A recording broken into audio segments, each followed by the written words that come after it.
स्वाध्यायः परमः। Doctor Baba Saheb Ambedkar open university.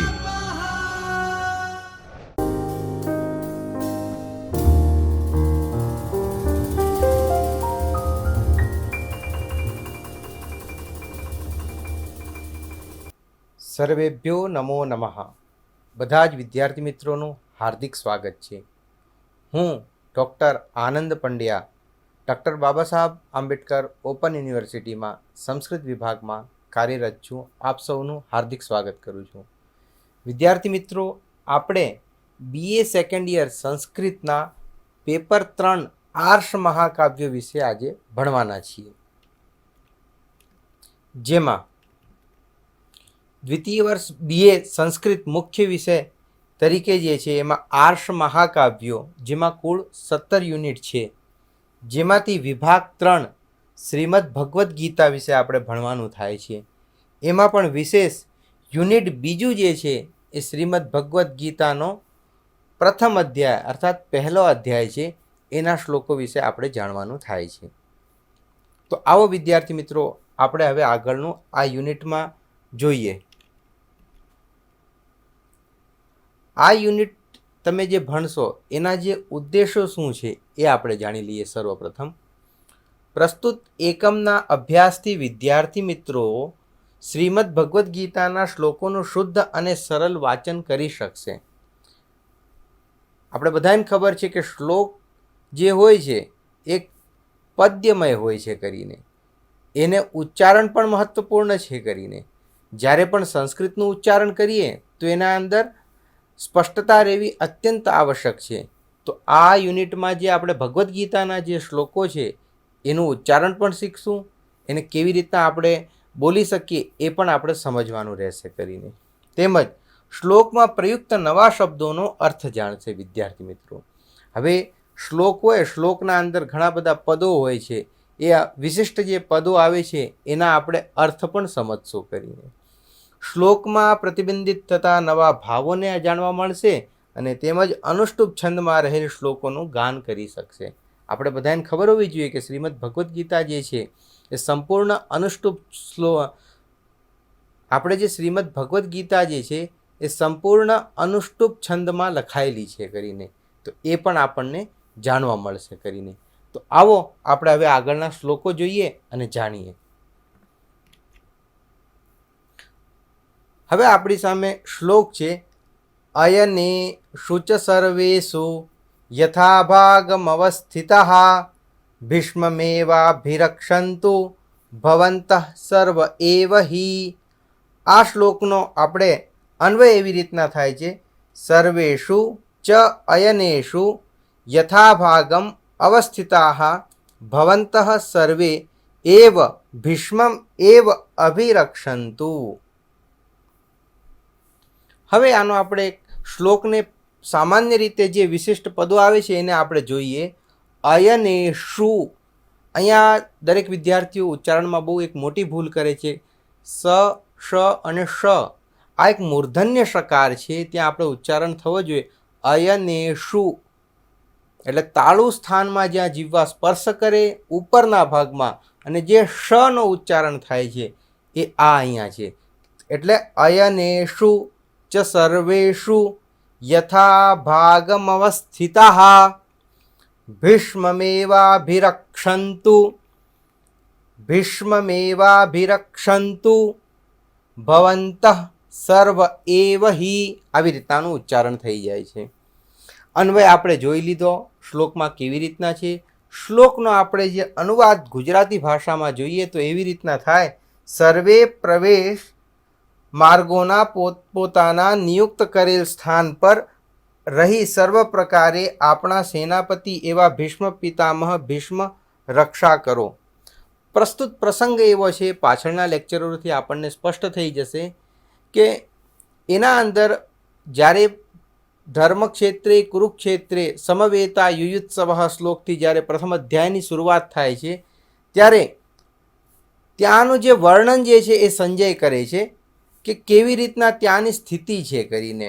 Kurukshetra મેદાનમાં કૌરવો અને પાંડવોનું જે સ્થળ જે છે કુરુક્ષેત્ર યુદ્ધ ક્ષેત્ર, ત્યાંની સ્થિતિનું વર્ણન જે છે એ સંજય કરે છે.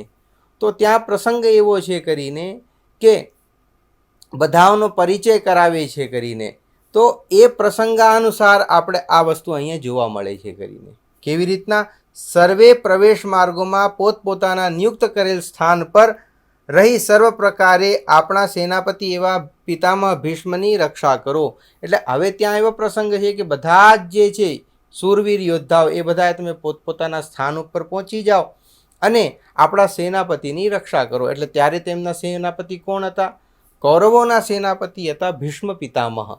તો એવી રીતના આખો આ પ્રસંગ આ શ્લોકમાં આપણને જોવા મળે છે. હવે શબ્દાર્થ જોઈએ એના અંદર. તો શ્લોકમાં આપણે પ્રયુક્ત થયું હતું રક્ષંતુ. અહીંયા આપણે જોઈએ ભીષ્મમેવા ભિરક્ષંતુ. તો અહીંયા રક્ષંતુનો અર્થ થાય છે રક્ષા કરો, રક્ષા કરવા અર્થમાં. રક્ષણ કરવું એવી ધાતુ છે, પરસ્મયપદી લોટ લકાર છે, આજ્ઞાર્થ અર્થમાં થાય છે કરીને. કોકને આપણે આજ્ઞા આપીએ એવી રીતના પ્રથમ પુરુષ બહુવચનનું આ રૂપ છે કરીને. રક્ષંતુ એટલે બહુવચન. સમજૂતી શું છે આ શ્લોકમાં?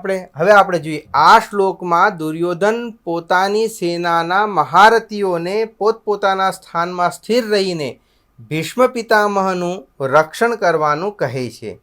અહીં ભીષ્મનું રક્ષણ કરવાનું એટલા માટે કહેવામાં આવે છે કે શિખંડી સામે ભીષ્મ હથિયાર ઉપાડશે નહીં એવો ભીષ્મની પ્રતિજ્ઞા હતી અને દુર્યોધનને આ બાબતનો ખ્યાલ હોવાથી સર્વ યોદ્ધાઓ ભીષ્મનું ચારે બાજુથી રક્ષણ કરવાનું કહે છે કરીને.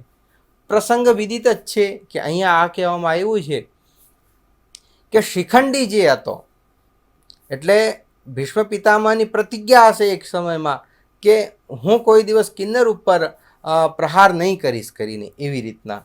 તો આ જ પ્રસંગમાં આ વસ્તુ કહેવામાં આવે છે કે જો યુદ્ધ ક્ષેત્રમાં એમની સામે શિખંડી આવી જશે તો ભીષ્મ પિતામહ એના ઉપર વાર નહીં કરે, પણ એ તો ભીષ્મ પિતામહ ઉપર વાર કરી શકશે કરીને.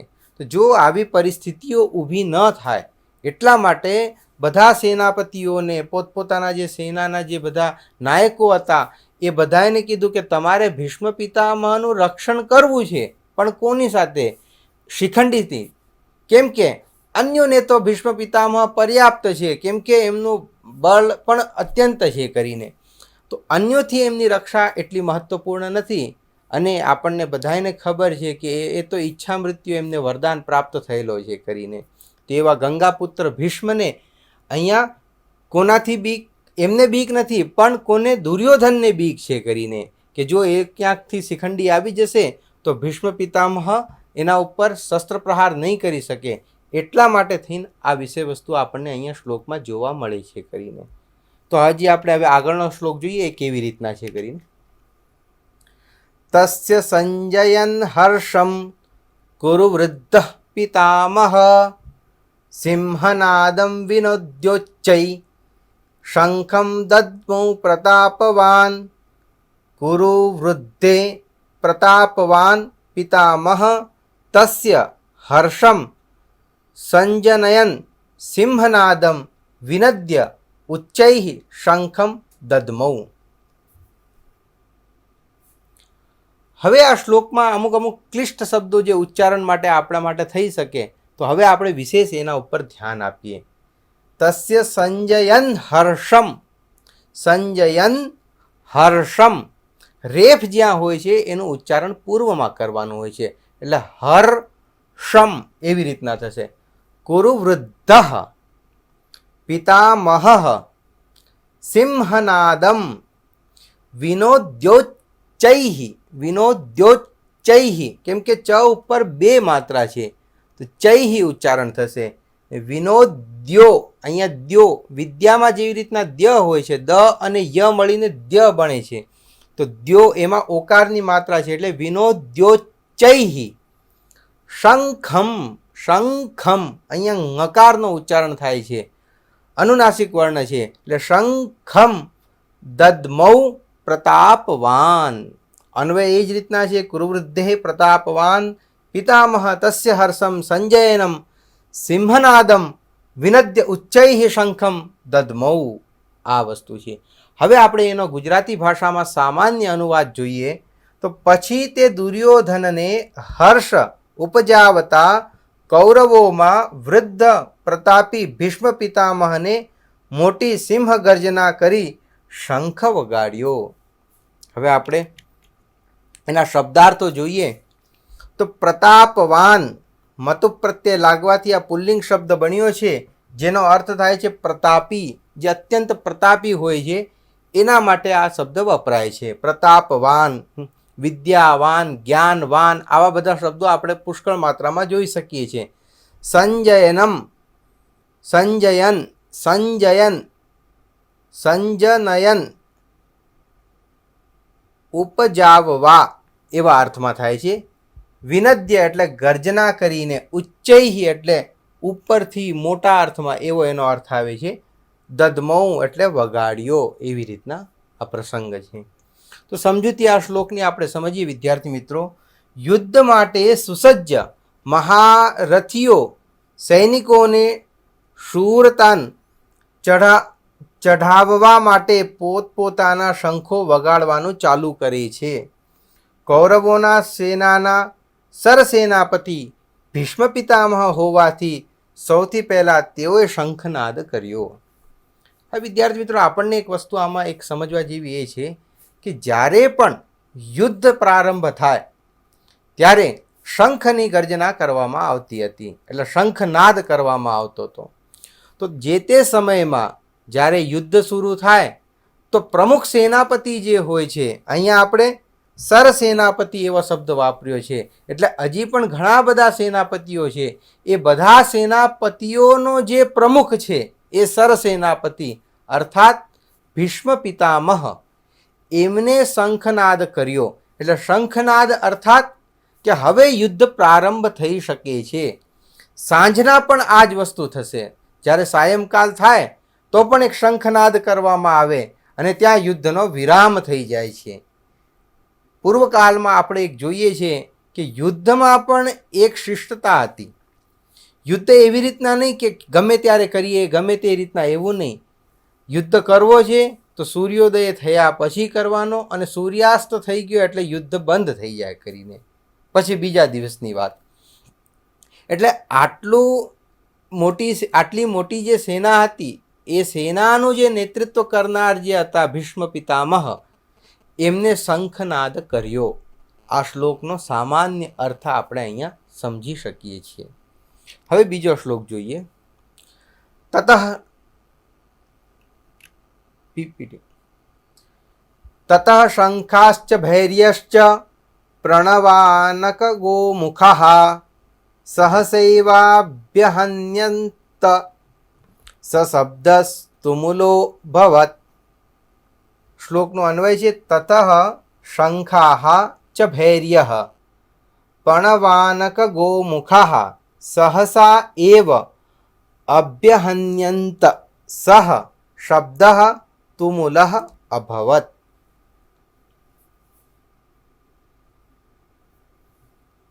હવે શ્લોકનો આપણે એક અનુવાદ જોઈએ.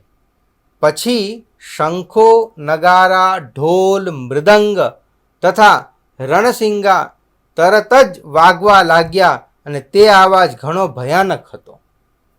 આપણે અમુક ચલચિત્રોમાં જોઈએ છીએ આપણે કે યુદ્ધ જ્યારે શરૂ થાય ત્યાં એક આખી ગર્જના થઈ જાય છે કરીને, શંખનાદ થાય, ઢોલ વાગે, ત્યાં મૃદંગ વાગે અને યુદ્ધની શરૂઆત થાય છે. એટલે આખો એક વાતાવરણ ત્યાં ઊભું કરવામાં આવે છે ઉત્સાહનું. તો શંખથી શરૂઆત થાય છે અને અંત પણ થશે એ પણ શંખથી જ થશે. પણ એ કોણ કરશે? સેના નાયક, સેનાધિપતિ જે છે ભીષ્મ પિતામહ, જે સેનાપતિ છે એમનાથી શરૂઆત થશે. એ સૂચન કરે છે. શંખ અર્થાત એક સૂચન છે કે હવે આપણે આ યુદ્ધની શરૂઆત કરવી છે કરીને. એટલે અહીંયા અમુક શબ્દો આપણા માટે કદાચ ક્લિષ્ટકર બને. શંખાશ્ચ આ શબ્દ એવી રીતના ઉચ્ચારણ થાય. ભૈર્યશ્ચ પણવાનક ગોમુખા સામાન્ય શબ્દ છે. સહસૈવાભ્યહન્યંત સ શબ્દસ્તુમુલો ભવત. અમુક વિદ્યાર્થીઓ ભૂલો કરે છે કે આનું ઉચ્ચારણ ડ કરી દે છે. એવું નહીં કરવાનું આપણે. આ ખંડાકાર છે, અકારનું સૂચન કરે છે. એટલે તુમલો ભવત, અહીંયા અ હતો અને એનું અહીંયા ખંડાકાર અવગ્રહ ચિહ્ન થઈ જાય છે. વ્યાકરણના સૂત્ર અનુસાર, એંગહ પદાંતાદતિ સૂત્રના અનુસાર. તો વિશેષ એ પ્રસંગમાં નહીં જતા, પણ આપણે આટલું જાણી લઈએ કે એ ઐ ઓ ઔથી પરમાં અથવા એના પછી જો અવર્ણ આવતો હોય તો એ ખંડાકાર થઈ જાય છે, અવગ્રહ ચિહ્ન રૂપે આવે છે, સાક્ષાત એ નથી રહેતો કરીને. તો હવે એનો અનુવાદ આપણે સામાન્ય રૂપે સમજીએ. પછી શંખો, નગારા, ઢોલ, મૃદંગ તથા રણસિંગા તરત જ વાગવા લાગ્યા. તે આવાજ ઘણો ભયાનક હતો. એટલે શંખ, નગાડા અર્થાત જે મંદિરમાં આપણે જોઈએ આરતી થાય ત્યાં વગાડવામાં આવે છે એને નગાડા કહીએ. ઢોલ, મૃદંગ એક વાદ્ય વિશેષ છે એ, ને રણસિંગા એક આવી રીતના વગાડવાનું એક યંત્ર આવે છે કરીને, જે કોઈ પશુના શ્રીંગથી બનાવવામાં આવે છે કરીને. તો એનાથી જે વાદ્ય થાય છે એને રણશિંગા એવું કહેવામાં આવે છે કરીને. તો એ બધું વાગવા લાગ્યું. ભેર્ય અર્થાત નગાડાને ભેર્ય કહેવાય છે કરીને. પણવ એટલે ઢોલ, આનક એટલે મૃદંગ, ગોમુખા એટલે રણશિંગા, અભવત એટલે હતા, ને અભવત એટલે ભૂ ધાતુ પરસ્મયપદી લંગ લકાર ભૂતકાળના પ્રથમ પુરુષ એક વચનનું આ આપણને અહીંયા રૂપ જોવા મળે છે. હવે આગળનો શ્લોક આપણે જોઈએ. તતઃ શ્વેતૈર હરૈર્યુક્તે મહતિ સ્યંદને સ્થિતો માધવઃ પાંડવશ્ચૈવ દિવ્યૌ શંખૌ પ્રદધ્મતુઃ. શ્લોકનો અન્વય એવી રીતના થશે.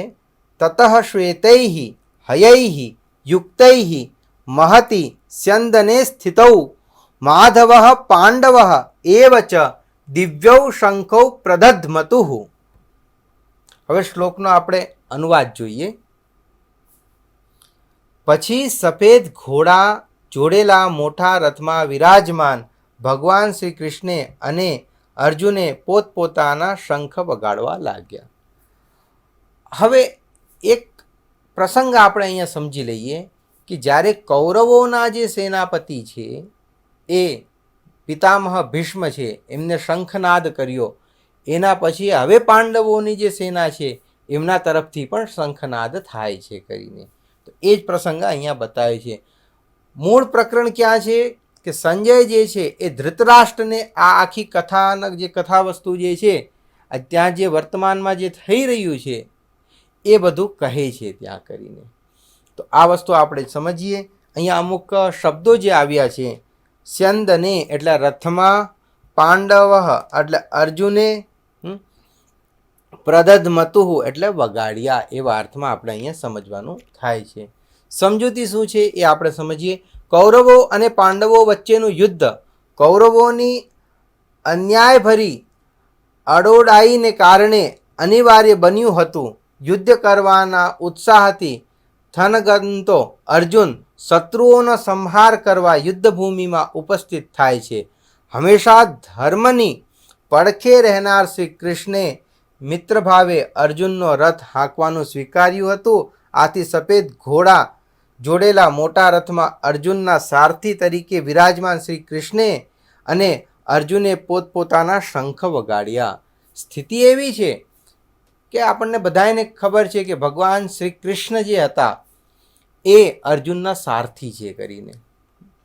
ને આ વાસ્તવિકમાં જ્યારે જોઈએ તો આ તો એક આખું ધર્મયુદ્ધ છે. ધર્મની રક્ષા માટે થઈને આ આખું યુદ્ધ થયેલું છે. એટલે ભગવાન શ્રી કૃષ્ણ કહે છે યદા યદા હિ ધર્મસ્ય ગ્લાનિર્ભવતિ ભારતમ અભ્યુત્થાનમહિ ધર્મસ્ય તદાત્માનમ સૃજામ્યહમ પરિત્રાણાય સાધૂનામ વિનાશાયામ ચ દુષ્કૃતામ ધર્મ સંસ્થાપનાર્થાય સંભવામી યુગે યુગે. એટલે ભગવાનનો કહેવાનો આશય એ છે કે જ્યારે પણ અધર્મ બહુ થઈ જાય અને ધર્મની રક્ષા માટે મારે આવવું પડે તો હું આવીશ. અને જે તે સ્વરૂપમાં ભગવાન આવશે. એટલે ત્યારે કેવા સ્વરૂપમાં આવ્યા છે? કૃષ્ણના સારથી બનીને ભગવાન આવ્યા છે યુદ્ધમાં. એટલે આ એક અને ત્યાં જ્યારે યુદ્ધ શરૂ થયું ત્યારે બધાએ પોતપોતાના શંખો વગાડવાનું શરૂ કરી દીધું. તો સર્વપ્રથમ શરૂઆત જે થઈ એ પિતામહ ભીષ્મથી થઈ, પછી અર્જુન, પછી ભગવાન શ્રી કૃષ્ણએ શંખ વગાડ્યો. હવે તેવી જ રીતના અન્ય બધાએ પોતપોતાના શંખોનો નાદ કરશે કરીને. પાંચજન્યમ હૃષિકેશો દેવદત્તમ ધનંજય પૌંડ્રમ દધ્મૌ મહાશંખમ ભીમકર્મા વૃકોદર. આનો અન્વય આપણે જોઈએ. ઋષિકેશ પાંચજન્યમ ધનંજય દેવદત્તમ ભીમકર્મા વૃકોદર પૌંડ્રમ મહાશંખમ દદ્મૌ. અનુવાદ જોઈએ હવે આપણે. શ્રી કૃષ્ણે પાંચજન્ય શંખ, અર્જુને દેવદત્ત શંખ તેમજ ઉગ્ર કર્મ કરનાર ભીમે પૌંડ્ર શંખ વગાડ્યો. હવે વિદ્યાર્થી મિત્રો, આપણને એક સામાન્ય પ્રસંગ તો ખ્યાલ જ છે. પરીક્ષામાં વિશેષ રૂપે આ પૂછાઈ શકે છે કે કૃષ્ણનો શંખ કયો છે, અર્જુનનો શંખ કયો છે, ભીમનો શંખ કયો છે. બધાયના પોતપોતાના શંખોનું નામ હોય છે કરીને. તો આ શ્લોકથી આપણને ગ્રાહ્ય વસ્તુ મહત્વપૂર્ણ એ છે કે એમના શંખોનું નામ આપણને આવડવું જોઈએ કરીને. તો શ્રી કૃષ્ણે પાંચજન્ય શંખ, એટલે ભગવાન શ્રી કૃષ્ણનો જે શંખ છે એનું નામ છે પાંચજન્ય. અર્જુને દેવદત્ત શંખ, અર્જુનના શંખનું નામ છે દેવદત્ત. ને તેમજ ઉગ્ર કર્મ કરનાર અર્થાત ભીમના શંખનું નામ છે પૌંડ્ર. પૌંડ્ર આ એમના શંખનું નામ છે કરીને. તો આ ત્રણ શંખોનો અહીંયા આ શ્લોકમાં આપણને ઉલ્લેખ જોવા મળે છે. ઋષિકા પ્લસ ઈશ ઋષિકેશ. ઇન્દ્રિયોના સ્વામી શ્રી કૃષ્ણ. ઋષિક શબ્દ હર્ષ ધાતુમાંથી નિષ્પન્ન થયો છે. ધનંજય એટલે અર્જુનને કહેવાય છે. વૃકોદર ભીમને કહેવાય છે. દધમૌ એટલે વગાડ્યો. એવી રીતના અહીંયા અર્થ આપણને જોવા મળે છે. હવે આપણે હજી આગળના શ્લોકમાં જોઈએ.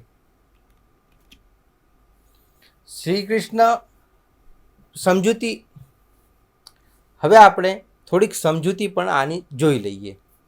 શ્રી કૃષ્ણે પાંચજન્ય નામનો શંખ વગાડ્યો. પંચજન નામના શંખનું રૂપ ધારણ કરેલ રાક્ષસને મારીને એનો શંખ રૂપે ભગવાને સ્વીકાર કર્યો હતો, એટલે એ શંખનું નામ પાંચજન્ય પડ્યું. અર્જુનને ધનંજય એટલા માટે કહેવામાં આવે છે કે રાજસૂય યજ્ઞ વખતે તેને ઘણા રાજાઓને જીતીને બહુ ધન એકઠું કર્યું હતું.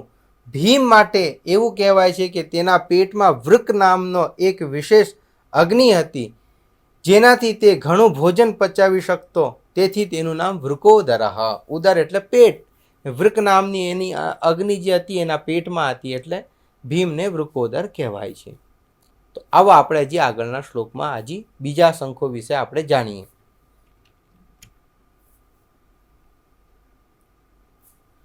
અનંત વિજયમ રાજા કુંતીપુત્રો યુધિષ્ઠિર નકુલ સહદેવશ્ચ સુઘોષ મણિપુષ્પકૌ.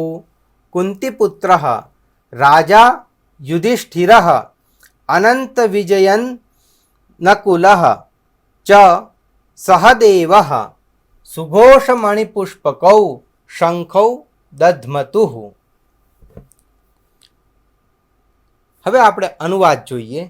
કુંતીપુત્ર રાજા યુધિષ્ઠિરે અનંત વિજય નકુલે સુઘોષ અને સહદેવ મણિપુષ્પક નામના શંખો વગાડ્યા. સમજૂતી પણ જોઈ લઈએ. 5 પાંડવો પૈકી અર્જુન, ભીમ અને યુધિષ્ઠિર એ 3 કુંતીના પુત્રો હતા, તથા નકુલ અને સહદેવ એ બંને માદ્રીના પુત્રો હતા. એટલે અહીં યુધિષ્ઠિર માટે કુંતીપુત્ર અને વિશેષણ મૂકવામાં આવ્યું છે કરીને. વિશેષ આપણે આ શ્લોકમાં જોઈએ છીએ કે કોને ક્યાં ક્યાં શંખો વગાડ્યા એ આપણને સ્પષ્ટ હોવું જોઈએ. જે અહીંયા લખેલું છે કુંતીપુત્ર રાજા યુધિષ્ઠિરે અનંત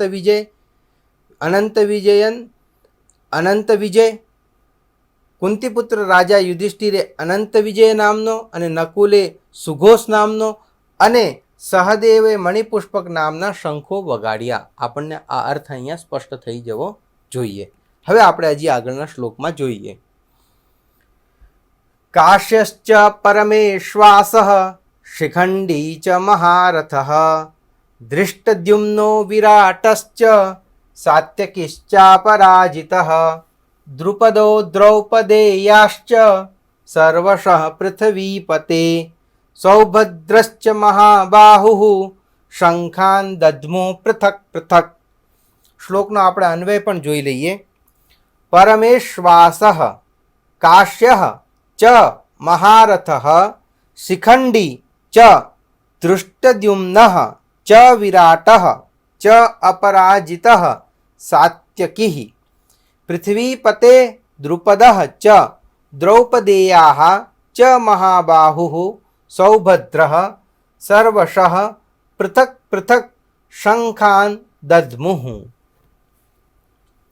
હવે આપણો આ બંને શ્લોકો એક સાથે લેવામાં આવ્યા છે એટલે એક સારો અર્થ આપણને મળી જાય એટલા માટે કરીને. તો અનુવાદ આપણે આ શ્લોકનો જોઈએ. ધનુર્ધર કાશીરાજ મહારથી શિખંડી દૃષ્ટદ્યુમ્ન વિરાટરાજ અજેય એવા સાત્યકી મહારાજા દ્રુપદ અભિમન્યુ તથા દ્રૌપદીના પુત્રોએ જુદા જુદા શંખો વગાડ્યા. પ્રસંગ એ જ છે કે જ્યારે પિતામહ ભીષ્મએ શંખનાદ કર્યો એટલે બધાએ એક સાથે શંખનાદ કરવા લાગ્યા છે. ઢોલ મૃદંગ બધું એક સાથે વાગવા લાગ્યું છે. પણ બધાના વિશે વિશેષ કહેવામાં આવે છે કે બધાએ પોતપોતાના શંખો વગાડ્યા કરીને. તો ત્યાંની જે પરિસ્થિતિ છે કુરુક્ષેત્રની એ સંજય ધૃતરાષ્ટ્રને કહે છે એટલે બધા પોતપોતાના શંખો વગાડે છે કરીને. શબ્દાર્થ આપણે સમજીએ આના અંદર કેવી રીતના છે. મહારથ શિખંડી, રાજા દ્રુપદના પુત્ર શિખંડી પૂર્વજન્મમાં અંબા હતી જેણે ભીષ્મને મારવાની પ્રતિજ્ઞા લીધી હતી. તે પૂર્વજન્મમાં અંબા નામક સ્ત્રી તરીકે જન્મેલ ભીષ્મએ તેમની સાથે વિવાહનો ઇનકાર કરતા તેને ખૂબ જ માનહાનિ લાગણી સાથે ભીષ્મ સામે વેર લેવાની પ્રતિજ્ઞા કરી. તેમણે ઉગ્ર તપ કરીને વરદાન મેળવ્યું કે પોતે ભીષ્મના મોતનું કારણ બનશે અને અંબાનો શિખંડી તરીકે પુનર્જન્મ થયો. તેના જન્મ સમયે આકાશવાણી થયેલી. આકાશવાણીના આવાજે એમના પિતાને જણાવેલ કે આનો ઉછેર એક પુત્ર તરીકે કરવો. આથી શિખંડીનો ઉછેર પુત્ર તરીકે થયો. હવે વિશેષ એવું છે કે પૂર્વજન્મમાં એક અંબા, અંબિકા અને અંબાલિકા એવી કંઈક 3 બહેનો હતી અને એમાંથી જ્યારે ભીષ્મની તો આજીવન બ્રહ્મચર્યની પ્રતિજ્ઞા હતી એટલે વિવાહ માટે થઈને ભીષ્મ પિતામહે ના પાડી દીધી હતી. તો એમને ક્રોધ આવી ગયો હશે અને ક્રોધમાં એક પ્રતિજ્ઞા લઈ લીધી કે મારે આને માટે થઈને હું ભીષ્મનો વધ કરી નાખીશ. એટલે શિખંડી રૂપે પુનર્જન્મ થયું છે. આ અહીંયા આપણને સામાન્ય રૂપે આ પ્રસંગ જોવા મળે છે. આટલું કહીને વિદ્યાર્થી મિત્રો આજે આપનું જે લેક્ચર હતું આપણે અહીંયા સમાપ્ત કરીએ છીએ. વિશેષ આમાં આપણે જે જોવા જેવું આ પાઠમાં જે જોવા મળ્યું આપણને કે બધાયના શંખોનું નામ આપણને અવશ્ય રૂપે આવડવું જોઈએ કરીને. ભગવાન શ્રી કૃષ્ણનું શંખનું નામ શું છે, અર્જુનના શંખનું નામ શું છે, બધાયના પોતપોતાના શંખોનું નામ અહીંયા આપવામાં આવ્યું છે કરીને. તો પાંડવોના શંખો વિશે વિશેષ રૂપે અહીંયા ઉલ્લેખ કર્યો છે ભગવદ્ ગીતામાં. તો એનામાંથી આ શ્લોકોમાંથી આપણે પ્રશ્નો બની શકીએ છીએ.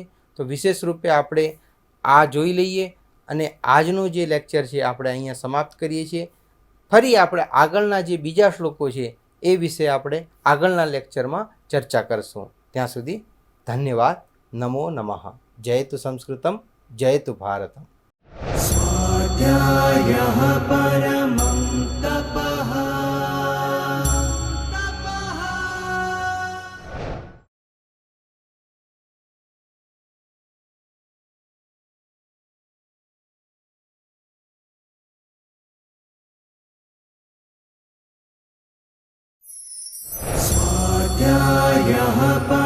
Doctor Baba Saheb Ambedkar open university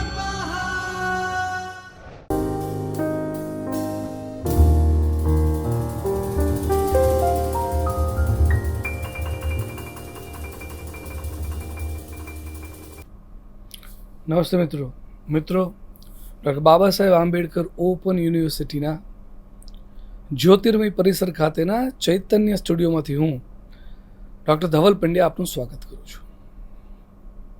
મિત્રો, આજે આપણે સેકન્ડ યર બીકોમનો એક વિષય ધંધાકીય સંચાલન 2 જેમાં ફાઇનાન્સની વાતો આવે છે તેના યુનિટ નંબર 7 વિશે વાત કરીશું. યુનિટ નંબર 7 છે ડિવિડન્ડ અને ડિવિડન્ડ નીતિઓ. અગાઉના 2 વ્યાખ્યાન આપણે આ જ યુનિટના કર્યા હતા અને આ ત્રીજું વ્યાખ્યાન એના કન્ટિન્યુએશનમાં છે. અગાઉ આપણે શું શું જોયું હતું તેનો જોઈ લઈએ, એકવાર રીકેપ કરી લઈએ અને પછી આપણે આજના વ્યાખ્યાનમાં શું શું શીખવાનું છે તે જોઈએ. ડિવિડન્ડ અને ડિવિડન્ડ નીતિઓ એની રૂપરેખા જોઈએ તો 7.1 પ્રસ્તાવના, 7.2 ડિવિડન્ડનો ખ્યાલ, 7.3 ડિવિડન્ડને અસર કરતા પરિબળો, 7.4 ડિવિડન્ડના પ્રકારો સ્વરૂપો, 7.5 કાનૂની નિયંત્રણો, 7.6 ડિવિડન્ડ નીતિ અને 7.7 ડિવિડન્ડ નીતિની શેરના મૂલ્ય પર અસર અને અંતમાં સ્વાધ્યાય. આ 7 નંબરના યુનિટમાં આટલી બાબતોનો સમાવેશ થાય છે. અગાઉ આપણે પ્રસ્તાવના, ડિવિડન્ડનો ખ્યાલ, ડિવિડન્ડને અસર કરતા પરિબળો, ડિવિડન્ડના પ્રકારો સ્વરૂપો, કાનૂની નિયંત્રણો અને ડિવિડન્ડ નીતિ વિશેની શરૂઆત કરી હતી. આજના વ્યાખ્યાનમાં આપણે આ બંને બાબતો, ડિવિડન્ડ નીતિ અને ડિવિડન્ડ નીતિની શેરના મૂલ્ય પર અસર, આ 2 બાબતો આપણે આજના વ્યાખ્યાનમાં સમજવાનો પ્રયત્ન કરીશું.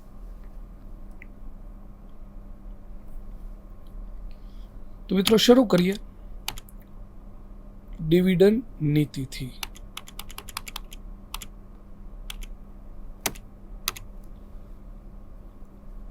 મિત્રો, ડિવિડન્ડ નીતિના અભ્યાસમાં એક સ્થિર ડિવિડન્ડ નીતિ અને બીજું છે પરિવર્તનીય ડિવિડન્ડ નીતિનો ખ્યાલ પણ મહત્વનો છે. સ્થિર ડિવિડન્ડ નીતિ એટલે સામાન્ય રીતે શેર હોલ્ડર્સ આવી સ્થિર ડિવિડન્ડ નીતિને વધુ પસંદ કરે છે. આ નીતિને પરિણામે શેરના બજાર ભાવ સામાન્ય સંજોગોમાં પણ સ્થિર રહે છે. સ્થિર ડિવિડન્ડ એટલે નિયમિત રીતે ચૂકવાતું ડિવિડન્ડ. સ્થિર ડિવિડન્ડનો અર્થ જુદી જુદી રીતે લેવામાં આવે છે, જેમ કે એક શેર દીઠ ચોક્કસ રકમનું ડિવિડન્ડ, બીજું નફાના અમુક નિશ્ચિત ટકા પ્રમાણે, ત્રીજું છે કુલ ડિવિડન્ડની નિશ્ચિત રકમ, ચોથું છે બજાર કિંમતની નિશ્ચિત ટકાવારી. હવે શેર દીઠ ચોક્કસ રકમ ડિવિડન્ડ તરીકે અપાય પછી કંપનીનો નફો વધારે હોય કે ઓછો, ડિવિડન્ડની રકમ સ્થિર રહે છે. આ એક બાબત. આ નીતિ share dividend, preference share dividend જેવી નીતિ ગણાય, એ પણ છે. બીજું, નફાના અમુક નિશ્ચિત ટકાવારી પ્રમાણે. તો આ નીતિ પ્રમાણે જેમ નફાનો જથ્થો બદલાય તેમ ડિવિડન્ડની કુલ રકમ બદલાય છે અને આ રકમ ઇક્વિટી શેર હોલ્ડર્સ વચ્ચે વહેંચાય છે. પરિણામે શેર દીઠ ડિવિડન્ડની રકમ સરખી રહે છે, છતાં અગાઉના વર્ષ કરતાં બદલાય છે. ત્રીજું, કુલ ડિવિડન્ડની નિશ્ચિત રકમ. આ નીતિ પ્રમાણે નફામાંથી અમુક ચોક્કસ સરખી રકમ જુદી તારવવામાં આવે છે અને તેમાંથી ઇક્વિટી શેરની સંખ્યા વડે એને ભાગવાથી શેર દીઠ ડિવિડન્ડ નક્કી થાય છે. હવે ચોથું, બજાર કિંમતની નિશ્ચિત ટકાવારી નીતિ પ્રમાણે.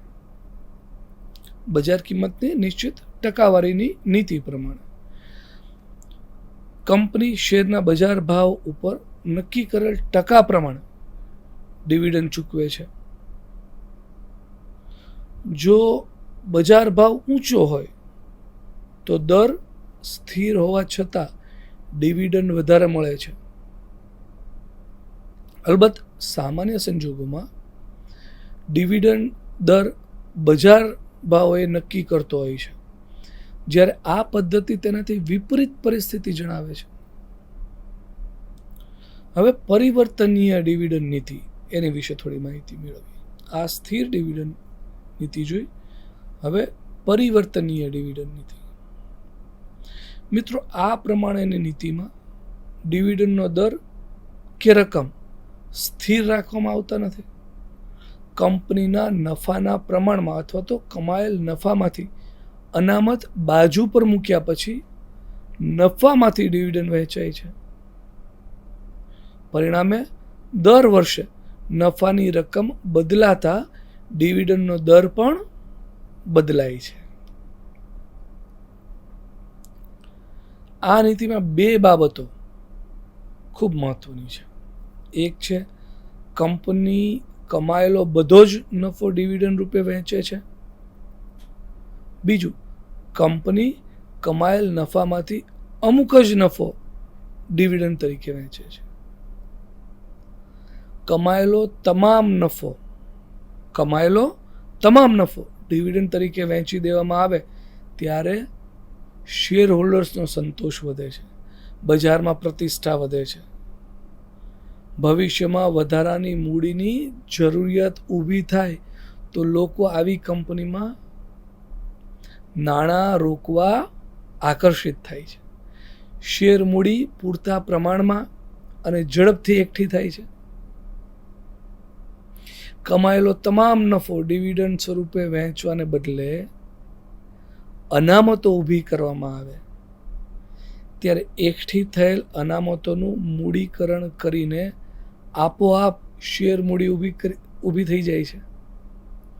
અહીં શેરની મૂડી પડતર પણ ઘટે છે, એવું પણ બને, સાથે સાથે મૂડી પડતર પણ ઘટે. આ બંને નીતિઓના ફાયદા અને ગેરફાયદા જોવા મળે છે. પરિણામે ઇષ્ટતમ એટલે કે મહત્તમ માટે આ બંને નીતિઓનો સુભગ સમન્વય કરી એક વ્યવહારુ નીતિ નક્કી કરવી જોઈએ, જેનાથી બંને નીતિના ફાયદા મેળવી શકાય અને ગેરફાયદા દૂર કરી શકાય. આવી સમન્વયિત નીતિ પ્રમાણે નિયમિત ડિવિડન્ડ રોકડમાં ચૂકવવું અને અનામતોનો સમયાંતરે ઉપયોગ કરી બોનસ શેર દ્વારા વધારાનું ડિવિડન્ડ આપવાની નીતિ યોગ્ય અને વ્યવહારુ સાબિત થાય તેમ છે. હવે આપણે આ પરિવર્તનીય ડિવિડન્ડ નીતિ આપણે જોઈ. હવે આપણે ડિવિડન્ડ નીતિની શેરના મૂલ્ય ઉપર અસર તેની વિશે થોડી વાત કરીએ. કંપની તેના કમાયેલા નફામાંથી કેટલીક રકમ ડિવિડન્ડ સ્વરૂપે વહેંચે છે અને કેટલીક રકમ રોકી રાખેલ કમાણીના નામે એ રાખી મૂકે છે. તેનો આધાર તેની ડિવિડન્ડની નીતિ ઉપર રહેલો છે. જ્યારે રોકડ સ્વરૂપે નફા ભાગ આપી દેવામાં આવે ત્યારે ધંધાના વિસ્તરણ માટે જરૂરી ભાવિ મૂડી માટેની આંતરિક વ્યવસ્થા રહેતી નથી. પરિણામે ડિવિડન્ડ નીતિ એ નાણાકીય નીતિ સાથે સંકળાયેલ બાબત છે. પેઢીની ડિવિડન્ડ નીતિ તેના શેરના વર્તમાન મૂલ્યને અસર કરે છે કે નહીં એ પહેલાં જોવાનું. અસર કરે છે તો તે મૂડી બજારની કામગીરીને અસર કરતું મહત્વનું પરિબળ બની જાય છે.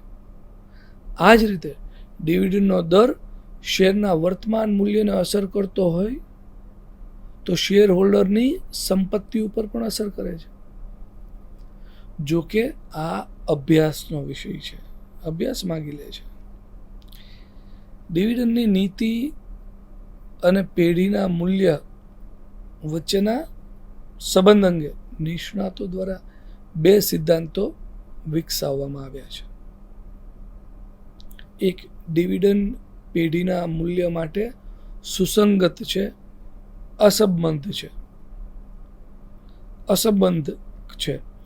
બીજું, ડિવિડન્ડ પેઢીના મૂલ્ય માટે સુસંગત ખ્યાલ છે. જે વિચારધારા એમ માને છે કે ડિવિડન્ડ એ પેઢીના મૂલ્ય માટે સુસંગત છે, ડિવિડન્ડનો દર એ અસરકારક ચલ છે, એવું જે માનતું હોય તેમાં પ્રસ્તુત કરનારાઓમાં મુખ્ય ગોર્ડન, રિચર્ડસન અને વોલ્ટરને ગણાવી શકાય. આ બધા તજજ્ઞોને ગણાવી શકાય. આ લોકો માને છે કે ડિવિડન્ડની વહેંચણીથી પહેલું, આવકની અનિશ્ચિતતા દૂર થાય છે. બીજું, ડિવિડન્ડની જાહેરાત થતાં જ શેર બજાર તેનો પ્રતિભાવ આપે છે. ત્રીજું, ડિવિડન્ડની જાહેરાત બાદ શેરની કિંમત અગાઉની કિંમતની સરખામણીમાં ઘટે છે. ચોથું, ડિવિડન્ડની શેર હોલ્ડર્સના કરવેરા આયોજનને પણ અસર કરે છે. પાંચમું, ઇક્વિટી શેર હોલ્ડર્સ ડિવિડન્ડની આવકને માણવાનું પસંદ કરે છે.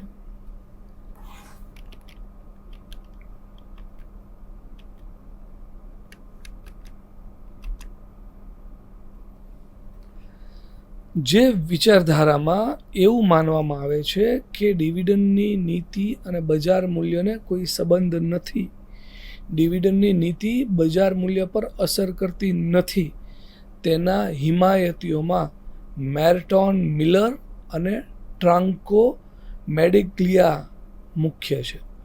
આ વિચારસરણીવાળાઓના મત મુજબ બજાર મૂલ્યને કંપનીની કમાણીની અસર થાય છે.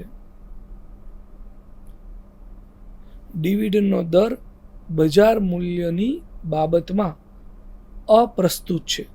આ લોકો કંપનીની કમાણીને વધારે મહત્વ આપે છે, ડિવિડન્ડના દરને નહીં. આ બંને વિચારસરણીમાંથી વધારે વ્યાજબી વિચારસરણી ડિવિડન્ડની અસરકારકતા સ્વીકારે છે. કંપનીના શેર હોલ્ડર્સ કંપની શું કમાય છે તેના કરતાં કમાયેલા નફામાંથી ડિવિડન્ડ સ્વરૂપે શું આપે છે, વર્તમાન લાભ શું થાય છે, ભાવિ મૂડી લાભનું મહત્વ ઓછું આંકે છે. તેઓ માને છે કે ડિવિડન્ડનો દર બજાર મૂલ્ય અને શેર હોલ્ડર્સની સંપત્તિ નક્કી કરે છે. ડિવિડન્ડ સુસંગતતા અંગેના હિમાયતી વોલ્ટરના આ મોડેલ સુસંગતતા મોડેલ કે રિલિવન્સ મોડેલ તરીકે ઓળખવામાં આવે છે. તેનું મોડેલ શું કહે છે? તો પ્રોફેસર વોલ્ટરના મત પ્રમાણે ડિવિડન્ડ નીતિની પસંદગી પેઢીના મૂલ્ય ઉપર હંમેશા અસર કરતી હોય છે. તે માને છે કે પેઢીના વળતરનો દર એટલે કે આર એ પેઢીની મૂડીની પડતર, પેઢીની મૂડી પડતર કે કે સાથે અવશ્ય સંબંધ ધરાવે છે. આ સંબંધનો અભ્યાસ શેર હોલ્ડર્સની સંપત્તિના મહત્તમીકરણ કરતી ડિવિડન્ડ નીતિ નક્કી કરવામાં મદદરૂપ થાય છે. પેઢીની રોકાણ નીતિને પેઢીની ડિવિડન્ડ નીતિથી અલગ પાડી શકાય નહીં, આવું એ સ્પષ્ટપણે માને છે. વોલ્ટરનું આ મોડેલ કેટલીક ધારણાઓ પર આધારિત છે. કઈ કઈ ધારણાઓ છે તે જોઈએ. પહેલી ધારણા એવી કહે છે કે પેઢી બધા જ રોકાણોની નાણાં વ્યવસ્થા માટે રાખી મૂકેલ કમાણીનો જ ઉપયોગ કરે છે. પેઢી બધા જ રોકાણકારોની નાણાં વ્યવસ્થા માટે રાખી મૂકેલી જે કમાણીનો એનો જ ઉપયોગ કરે છે. આ માટે નવી ઇક્વિટી મૂડી કે દેવાનો એ ઉપયોગ કરતી નથી. બીજું, રોકાણનું વળતર જેને આપણે આર અને મૂડીની પડતર કે કે એ અચલ છે, એટલે કે વધારાના રોકાણો થાય તો પણ પેઢીના ધંધાકીય જોખમમાં કોઈ ફેરફાર થતો નથી. ત્રીજું, શેર દીઠ કમાણી એટલે કે ઈ અને શેર દીઠ ડિવિડન્ડ એટલે કે ડી, આ બંને મહત્વના ચલો પર અચલ રહે છે. આ બંનેના મૂલ્યમાં કોઈ ફેરફાર થતો નથી. ચોથી ધારણા એવી છે કે પેઢી કાં તો તેની સમગ્ર કમાણી એટલે કે 100% કમાણી ડિવિડન્ડ સ્વરૂપે વહેંચી દે છે, અથવા તો બધી જ કમાણી રાખી મૂકેલ કમાણીમાં રૂપાંતરિત કરે છે, એનું રૂપાંતર કરે છે. પાંચમું, પેઢીનું આયુષ્ય અનિશ્ચિત લાંબુ હોય છે. વોલ્ટરના મોડેલ દ્વારા શેર દીઠ બજાર મૂલ્ય નક્કી કરવા માટે એનું એક સૂત્ર આપવામાં આવેલું છે. કયું સૂત્ર છે તે આપણે જોઈએ. એ પ્લસ અથવા તો જ્યાં પી બરાબર, જોઈએ આપણે સૂત્ર જ જોઈએ.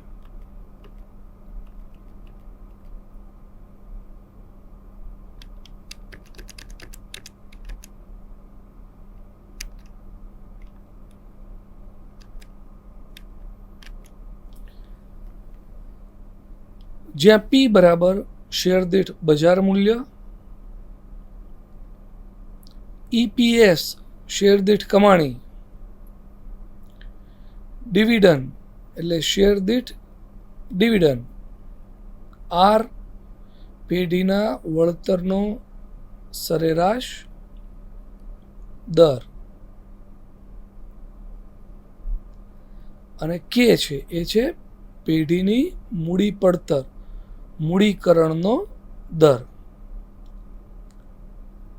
આ સૂત્ર મુજબ જોઈએ ને તો શેર દીઠ બજાર મૂલ્ય એ અનિશ્ચિત સાતત્ય ડિવિડન્ડ પ્રવાહમાં વર્તમાન મૂલ્ય અને અનિશ્ચિત મૂડી લાભોના પ્રવાહનું વર્તમાન મૂલ્ય, આ બંને વર્તમાન મૂલ્યોનો સરવાળો છે.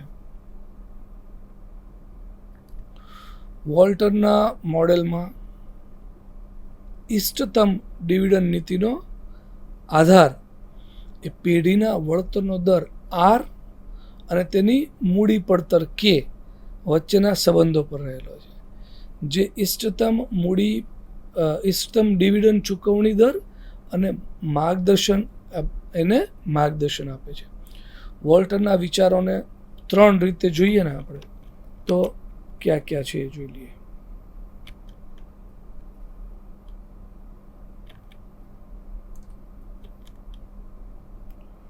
વોલ્ટરના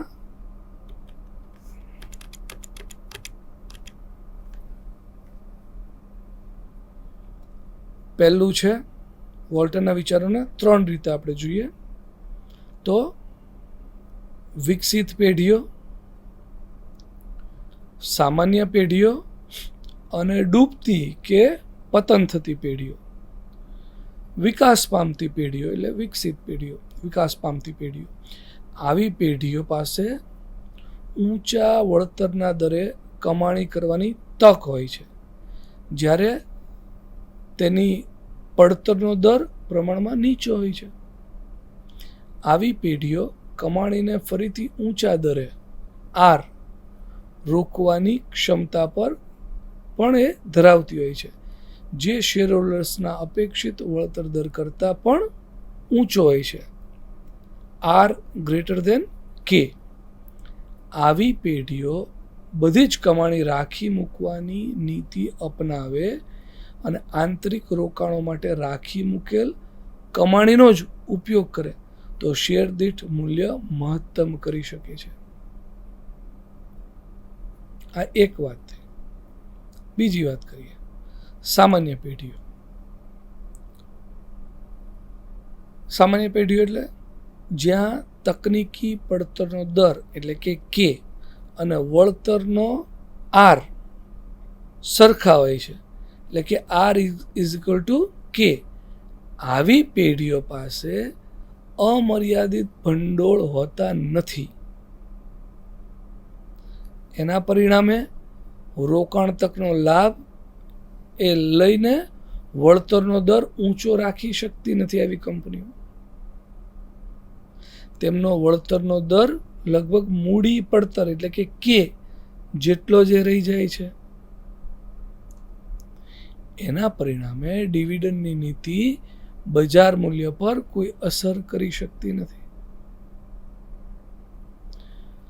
હવે અંતિમ, પતન થતી પેઢીઓ. આ પ્રકારની પેઢીઓમાં રાખી મૂકેલ કમાણીના રોકાણ માટે કોઈ ફાયદાકારક તકો હોતી નથી. પરિણામે રોકાણ પરના વળતરનો દર નીચો હોય છે અને મૂડી પડતર વધી જાય છે. રોકાણકારો પણ કંપનીની કમાણી વહેંચાઈ જાય તેમ ઈચ્છતા હોય છે. પતન પામતી પેઢીઓને ચૂકવણીનો દર 100% હોય છે. રાખી મૂકેલ કમાણી હોતી જ નથી, શૂન્ય હોય છે. જ્યાં આર લેસ ધેન કે ની પરિસ્થિતિ સર્જાય છે. આવા સંજોગોમાં જેમ ચૂકવણીનો દર વધે તેમ બજાર મૂલ્ય પણ વધે છે. આમ મિત્રો, વોલ્ટરના મોડેલ મુજબ ટૂંકમાં કહીએ તો જો આર ગ્રેટર દેન કે હોય ત્યારે બધી જ કમાણી રાખી મૂકો, પુનઃ રોકાણ કરો. એક બીજું, આર ઇઝ ઇક્વલ ટુ કે થાય ત્યારે કમાણી રાખી મૂકો કે ચૂકવી દો. ડિવિડન્ડ નીતિની બજાર મૂલ્ય પર કોઈ અસર થતી નથી.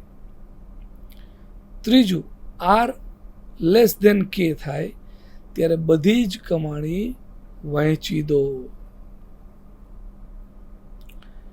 ચૂકવણીનો દર શેર હોલ્ડર્સનો સંતોષ અને બજાર મૂલ્ય વધારશે. મિત્રો, વોલ્ટરના મોડેલની ટીકાઓ પણ ઘણી થઈ. વોલ્ટરના મોડેલ વિવિધ ધારણાઓ સાથે વળતરના દર અંગે ડિવિડન્ડની નીતિની અસરો દર્શાવવા ઉપયોગી છે.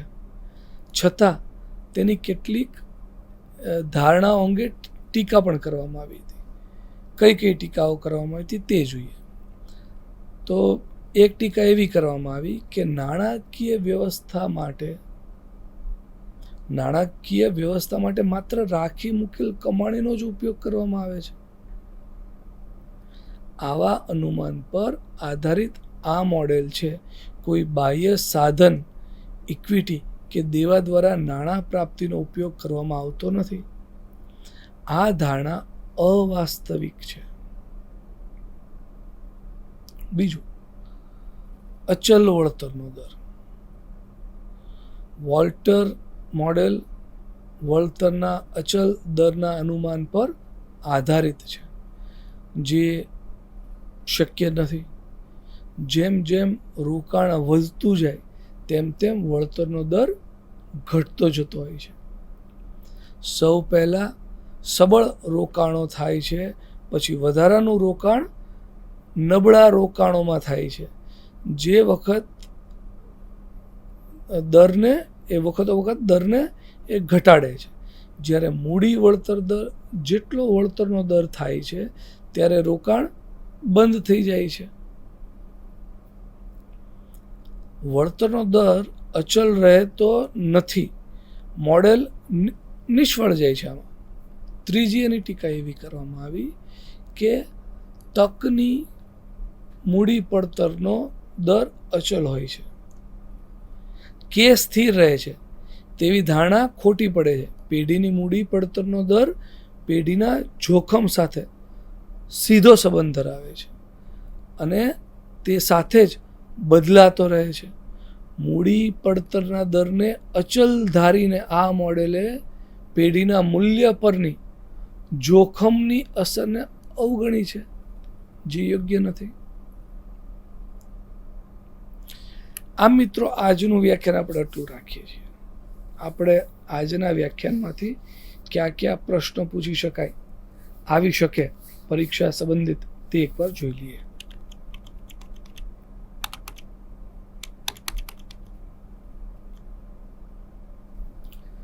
તો સૌથી પહેલો એવો પ્રશ્ન આવે કે સ્થિર ડિવિડન્ડ નીતિ એટલે શું, વિગતે સમજાવો.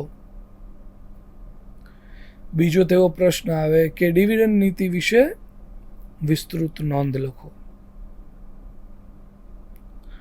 ત્રીજો એવો પ્રશ્ન આવી શકે કે ડિવિડન્ડ નીતિની શેરના મૂલ્ય પર અસર ચર્ચો. આવા મિત્રો 1 થી 3 દર્શાવ્યા મુજબના લાંબા પ્રશ્નો આવી શકે. ટૂંકા પ્રશ્નો અથવા તો ટૂંક નોંધ કયા કયા પ્રકાર આવી શકે, તો પહેલું આવે શેર દીઠ ચોક્કસ રકમનું ડિવિડન્ડ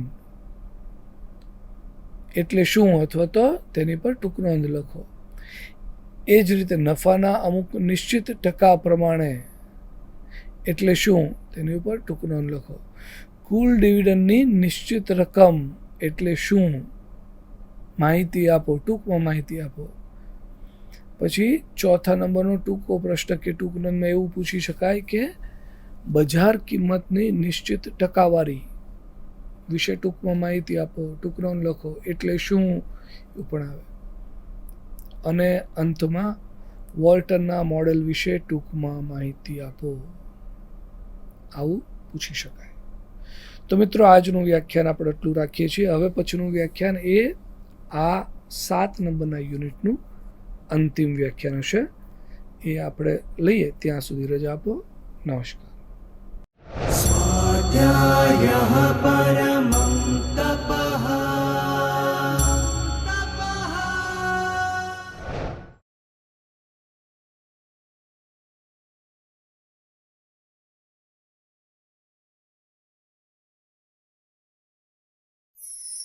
स्वाध्यायः परमं doctor Baba Saheb Ambedkar open university.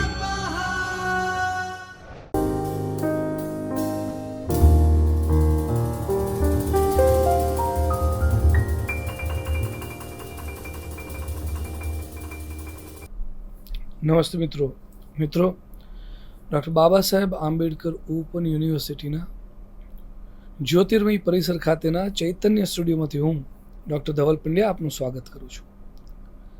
મિત્રો આજે આપણે સેકન્ડ યર બીકોમનો એક વિષય ધંધાકીય સંચાલન 2, જેમાં ફાઇનાન્સની વાતો આવે છે, તેના 7 નંબરના યુનિટ વિશે વાત કરીશું. 7 નંબરનું યુનિટ એ ડિવિડન્ડ અને ડિવિડન્ડ નીતિઓ તેનું છે. અગાઉનું વ્યાખ્યાન પણ આપણે એમાં જ ચાલે છે 7 નંબરનું. આજે આપણે જે આ વ્યાખ્યાન કરશું તે આ યુનિટનું અંતિમ વ્યાખ્યાન હશે. તો સૌ પ્રથમ આપણે અગાઉ શું શું શીખ્યા હતા તે એકવાર જોઈ લઈએ અને પછી આપણે આગળ વધીએ. તો 7 નંબરના યુનિટની પહેલાં રૂપરેખા જોઈ લઈએ અને અગાઉ શું શીખ્યા હતા એ જોઈ લઈએ અને આજે શું શીખવાના છે તે. રૂપરેખા આપની સામે. ડિવિડન્ડ અને ડિવિડન્ડ નીતિઓ 7 નંબરનું યુનિટ. 7.1 પ્રસ્તાવના. 7.2 ડિવિડન્ડનો ખ્યાલ. 7.3 ડિવિડન્ડને અસર કરતા પરિબળો. 7.4 ડિવિડન્ડના પ્રકારો, સ્વરૂપો. 7.5 કાનૂની નિયંત્રણો અને 7.6 ડિવિડન્ડ નીતિ. અને અંતમાં ડિવિડન્ડ નીતિની શેરના મૂલ્ય પર અસર, છેલ્લે સ્વાધ્યાય. તો મિત્રો અગાઉ આપણે પ્રસ્તાવના, ડિવિડન્ડનો ખ્યાલ, ડિવિડન્ડને અસર કરતા પરિબળો, ડિવિડન્ડના પ્રકારો, સ્વરૂપો, કાનૂની નિયંત્રણો અને ડિવિડન્ડ નીતિ, આટલી બાબતો આપણે જોઈ હતી. આજના વ્યાખ્યાનમાં આપણે શું જોવાનું છે તે જોઈએ. ડિવિડન્ડ નીતિની શેરના મૂલ્ય પર અસર, આ આજે આપણે શીખવાનું છે. ડિવિડન્ડ નીતિની શેરના મૂલ્ય પર અસર. તેમાં આજે આપણે ગોર્ડનનું મોડેલ જોઈશું. ગોર્ડનનું મોડેલ, ગોર્ડનના મોડેલથી શરૂઆત કરીએ. એમ.જે. ગોર્ડન નામના નિષ્ણાત દ્વારા આ મોડેલ વિકસાવવામાં આવ્યું છે, જે મુજબ પેઢીનું મૂલ્ય નક્કી કરવા માટે વર્તમાન ડિવિડન્ડ તથા ભવિષ્યના અપેક્ષિત ડિવિડન્ડ બંનેના દર સંબંધ ધરાવે છે. ડિવિડન્ડની નીતિ એ પેઢીના મૂલ્ય પર અસર કરે છે. આ ખ્યાલ પર આધારિત આ મોડેલ છે. ગોર્ડનના આ મોડેલને ડિવિડન્ડ મૂડીકરણ મોડેલ પણ કહેવામાં આવે છે. આ મોડેલ અનુસાર શેરનું બજાર મૂલ્ય શેર હોલ્ડર્સને મળતા અનિશ્ચિત ડિવિડન્ડ પ્રવાહના વર્તમાન મૂલ્ય જેટલું હોય છે. આ મોડેલ પણ કેટલીક ધારણાઓ પર આધારિત છે. પહેલું છે, રોકાણ પ્રોજેક્ટની તમામ નાણાકીય વ્યવસ્થા માત્ર ઇક્વિટી મૂડી પર આધારિત છે. કોઈ બાહ્ય સાધનો કે દેવાનો ઉપયોગ કરવામાં આવતો નથી. એક. બીજું, મૂડી પડતરનો દર એટલે કે કે તથા વળતરનો દર આર અચળ રહે છે. ત્રીજું, કંપનીની આવકો ઉપર કોઈ કરવેરા લાદવામાં આવતા નથી. ત્રીજું. ચોથું, પેઢીનું આયુષ્ય લાંબુ છે અને કમાણીનો પ્રવાહ પણ કાયમી છે. પાંચમું, રાખી મૂકેલી કમાણીનો દર તથા વિકાસનો દર એ અચળ રહે છે. રાખી મૂકેલ કમાણીનો દર અને વિકાસનો દર એ અચળ રહે છે એવું કહે છે. આ ધારણાઓને ધ્યાનમાં લેતા એવું લાગે છે કે ગોર્ડનનું મોડેલ પણ વોલ્ટરના મોડેલ જેવું જ છે, જે મુજબ ડિવિડન્ડની નીતિ બજાર મૂલ્ય પર અસર કરે છે. આ એક સ્વીકારાયું છે. આ મોડેલ એ મૂડીકરણનો દર એટલે કે વર્તમાન ડિવિડન્ડ અને ડિવિડન્ડનો અપેક્ષિત વૃદ્ધિ દર, રોકાણ પરના વળતરનો દર આર જેવા બધા જ યથાર્થ ચલોનું મહત્વ સ્વીકારે છે. આ મોડેલમાં રોકાણકારોનું જોખમ ઉઠાવવાની અનિચ્છા દર્શાવે રોકાણકારો. રોકાણકારો વર્તમાન ડિવિડન્ડને વધુ મહત્વ આપે છે. રાખી મૂકેલી કમાણી અને તેના વળતર દર જોખમી દેખાય છે. પરિણામે રાખી મૂકેલી કમાણી શેરના બજાર મૂલ્ય પર વિપરીત અસર ઊભી કરે છે એ તેમ દર્શાવે છે. જેમ વર્તમાન ડિવિડન્ડનો દર ઊંચો તેમ શેરનું બજાર મૂલ્ય ઊંચું એમ માનવામાં આવે છે. રાખી મૂકેલ કમાણીનું પ્રમાણ કે દર વધારે હોય ત્યારે બજાર મૂલ્ય ઓછું આંકવામાં આવે છે. આપણે હમણાં ગોર્ડનનું સૂત્ર જોયું, ફરી વાર એકવાર જોઈએ. ગોર્ડનનું સૂત્ર જોઈએ.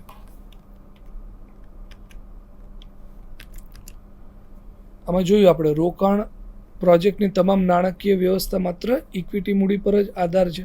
કોઈ બાહ્ય સાધનો કે દેવાનો ઉપયોગ કરવામાં આવતો નથી. મૂડી પડતરનો દર કે તથા વળતરનો દર આર અચળ રહે છે. કંપનીની આવકો ઉપર કરવેરા લાદવામાં આવતા નથી. પેઢીનું આયુષ્ય લાંબુ છે અને કમાણીનો પ્રવાહ પણ કાયમી છે. પાંચમું હતું, રાખી મૂકેલી કમાણીનો દર તથા વિકાસનો દર અચળ રહે છે.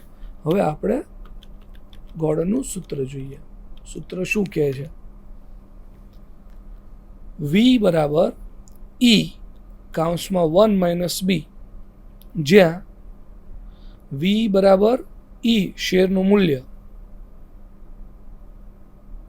બરોબર છે, કે બી આર અને ઈ બરાબર શેર દીઠ કમાણી, બી રાખી મૂકેલી કમાણીની ટકાવારી, રાખી મૂકેલ કમાણીનો વળતરનો દર. હવે 1 - બી એટલે કે ડિવિડન્ડ ચૂકવણીનો દર, કે બરાબર મૂડી પડતરનો દર, આર બરાબર રોકાણ પરના વળતરનો દર અને બી આર બરાબર ઇન્ટુ ઇન્વર્ટેડ કોમા જી અથવા રોકાણ પરના વળતર દર, આરમાં વિકાસ દર. ફરીવાર આપણે એ જ એકવાર જોઈએ.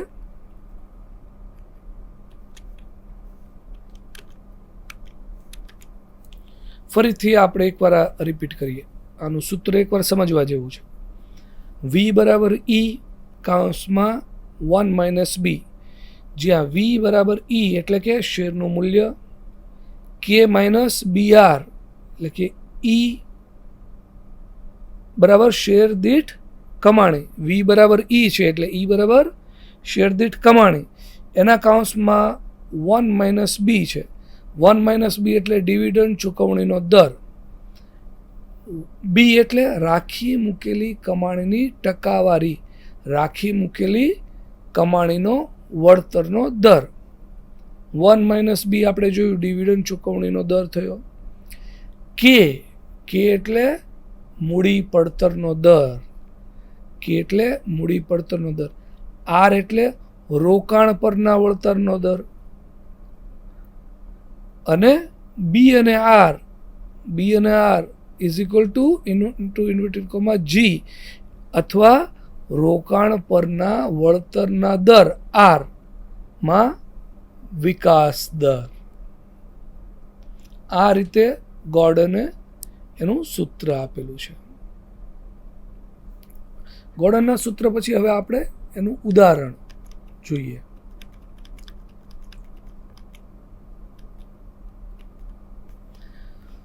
બહુ સરસ સૂત્ર આપે છે. ઉદાહરણ એવું આપે છે કે સૂત્ર પછી ઉદાહરણ એવું આપે છે કે એક કંપનીની આ જે આપણી સ્ક્રીન ઉપર દેખાય છે એ માહિતી ઉપરથી શેરનું બજાર મૂલ્ય નક્કી કરો. તો પહેલું છે શેર દીઠ કમાણી ₹10, રોકાણ પર વળતરનો દર 12%. બીજું છે મૂડી પડતર દર 10%, રાખી મૂકેલ કમાણી પર વળતરનો દર એ 40% છે. શેરનું બજાર મૂલ્ય હવે જોઈએ. તો શેરનું બજાર મૂલ્ય ઈ બરાબર 10 છે અને આર બરાબર 12 છે. કે બરાબર 10 છે, બી બરાબર 40 આપ્યું છે, બરાબર 10 કર્યું છે અને કૌંસમાં 1 માઇનસ 0.4 છે. 0.10 માઇનસ કૌંસમાં 0.4 ઇન્ટુ 0.12 થયું is equal two 10 into bracket 0.6. 0.10 minus 0.048 is equal two 6. કૌંસમાં 0.052 આપણે કહીશું ઇઝ ઇક્વલ ટુ 115.38 115.38. મિત્રો આ મોડેલ અનુસાર તમામ સંજોગોમાં ડિવિડન્ડ નીતિ એ પેઢીના મૂલ્ય પર અસર કરે છે. પેઢીનો વળતર દર આર અને મૂડી પડતરનો દર કે સરખા હોય ત્યારે પણ ડિવિડન્ડની નીતિ બજાર મૂલ્ય પર અસર કરે છે. રોકાણકારો વર્તમાન ડિવિડન્ડને વધુ મહત્વ આપતા હોય છે. ભવિષ્યની વધુ આવક કરતાં વર્તમાન ડિવિડન્ડ તેમના મતે વધુ આવકારદાયક છે. આ મોડેલની મિત્રો કેટલીક મર્યાદાઓ પણ છે. એની ધારણાઓમાંથી જ એ મર્યાદાઓ છે. પહેલી મર્યાદા છે કે તમામ નાણાકીય વ્યવસ્થા ઇક્વિટી શેરમાંથી જ થાય છે. આ ધારણા વ્યવહારિક નથી એવું એમનું કહેવું છે ટીકાકારોનું. બીજું, આંતરિક વળતરનો દર આર અને મૂડી પડતર કે કાયમી સ્થિર કે અચલ હોય એ શક્ય નથી. સ્વાભાવિક છે, કાયમી સ્થિર કે અચલ હોઈ શકે. ત્રીજું, કંપની કરવેરા ન જોય એ વ્યવહારુ ધારણા નથી. કંપનીના કરવેરા જ ન હોય કેવી રીતે? આમ વોલ્ટર મોડેલના જેવી અને તેટલી જ મર્યાદાઓ ગોર્ડનના મોડેલની પણ છે જ. હવે મિલર અને મેડિગ્લિયાનીનું મોડેલ જોઈએ. મિલર અને મેડિગ્લિયાનીનું મોડેલ. મિલર અને મેડિગ્લિયાનીનું મોડેલ, આ બંને આ મોડેલને MM મોડેલ અથવા તો ડિવિડન્ડ અસંગતતા મોડેલ તરીકે એને ઓળખવામાં આવે છે. આ મોડેલ મુજબ કંપનીની કમાણીનું ડિવિડન્ડ સ્વરૂપે વહેંચણી થાય કે રાખી મૂકેલ કમાણી તરીકે રોકવામાં આવે તેની શેરના બજાર મૂલ્ય પર કોઈ અસર થતી નથી. ડિવિડન્ડ વહેંચાય કે કમાણી રાખી મૂકવામાં આવે, બંને પરિસ્થિતિમાં શેર હોલ્ડર તટસ્થ રહે છે. જો કમાણી ડિવિડન્ડ સ્વરૂપે વહેંચી દેવામાં આવે અને રાખી મૂકવામાં ન આવે ત્યારે શેર હોલ્ડર્સને ત્યાં સુધીના મૂલ્યનો લાભ મળશે, જે લાભ કમાણી રાખી મૂકવાથી મૂલ્યનો મૂડી વધારાનો લાભ જેટલો જ થાય છે. આમ શેરના બજાર મૂલ્ય પર ડિવિડન્ડ નીતિ કોઈ અસર કરતી નથી. મિત્રો, આ મોડેલ લીવરેજ અથવા તો મૂડી માળખાના નિર્ણયોની મૂડી પડતર અને પેઢીના મૂલ્યોની યથાર્થતા પર ભાર મૂકે છે. આ વિચારસરણી મુજબ બાહ્ય રીતે ઊભા કરેલા નાણાં ઇક્વિટી સ્વરૂપમાં હોય કે દેવા સ્વરૂપમાં હોય તેની વાસ્તવિક મૂડી પડતર સરખી જ હોય છે. આ ઉપરાંત બાહ્ય વ્યવસ્થાને બદલે નવા રોકાણો માટેના નાણાં વ્યવસ્થા રાખી મૂકેલ કમાણીમાંથી કરવામાં આવે છે કે નવા શેર ઇસ્યુ કરી નાણાં મેળવવામાં આવે કે દેવા કરી નાણાં મેળવવામાં આવે તેની કોઈ અસર બજાર મૂલ્ય પર પડતી નથી. સરખા જોખમ વર્ગની બે પેઢીઓની વર્તમાન ડિવિડન્ડ નીતિ અને ભવિષ્યની ડિવિડન્ડ નીતિમાં તફાવત હોય તો પણ બજાર મૂલ્ય પર અસર પડતી નથી, કારણ કે ભવિષ્યના ડિવિડન્ડનું ભેગું વર્તમાન મૂલ્ય અને શેરનું અંતિમ મૂલ્ય બંને પેઢીઓ માટે સમાન હોય છે. મિત્રો, આ મોડેલ ડિવિડન્ડ અસંગતતા મોડેલ તેમજ તેમના લીવરેજ અસંગતતા અભિગમને અનુસરે છે.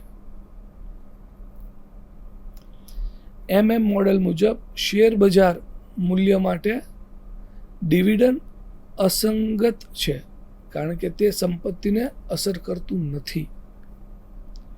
પેઢીની રોકાણ નીતિને કારણે ઉદ્ભવતી કમાણી ઉપર બજાર મૂલ્યનો આધાર રહે છે. ડિવિડન્ડ નહીં કમાણી બજાર મૂલ્યને અસર કરે છે. ડિવિડન્ડ નહીં કમાણી એ બજાર મૂલ્યને અસર કરે છે. આ મોડેલ પણ કેટલીક ધારણાઓ પર આધારિત છે. કઈ કઈ ધારણાઓ છે તે જોઈએ.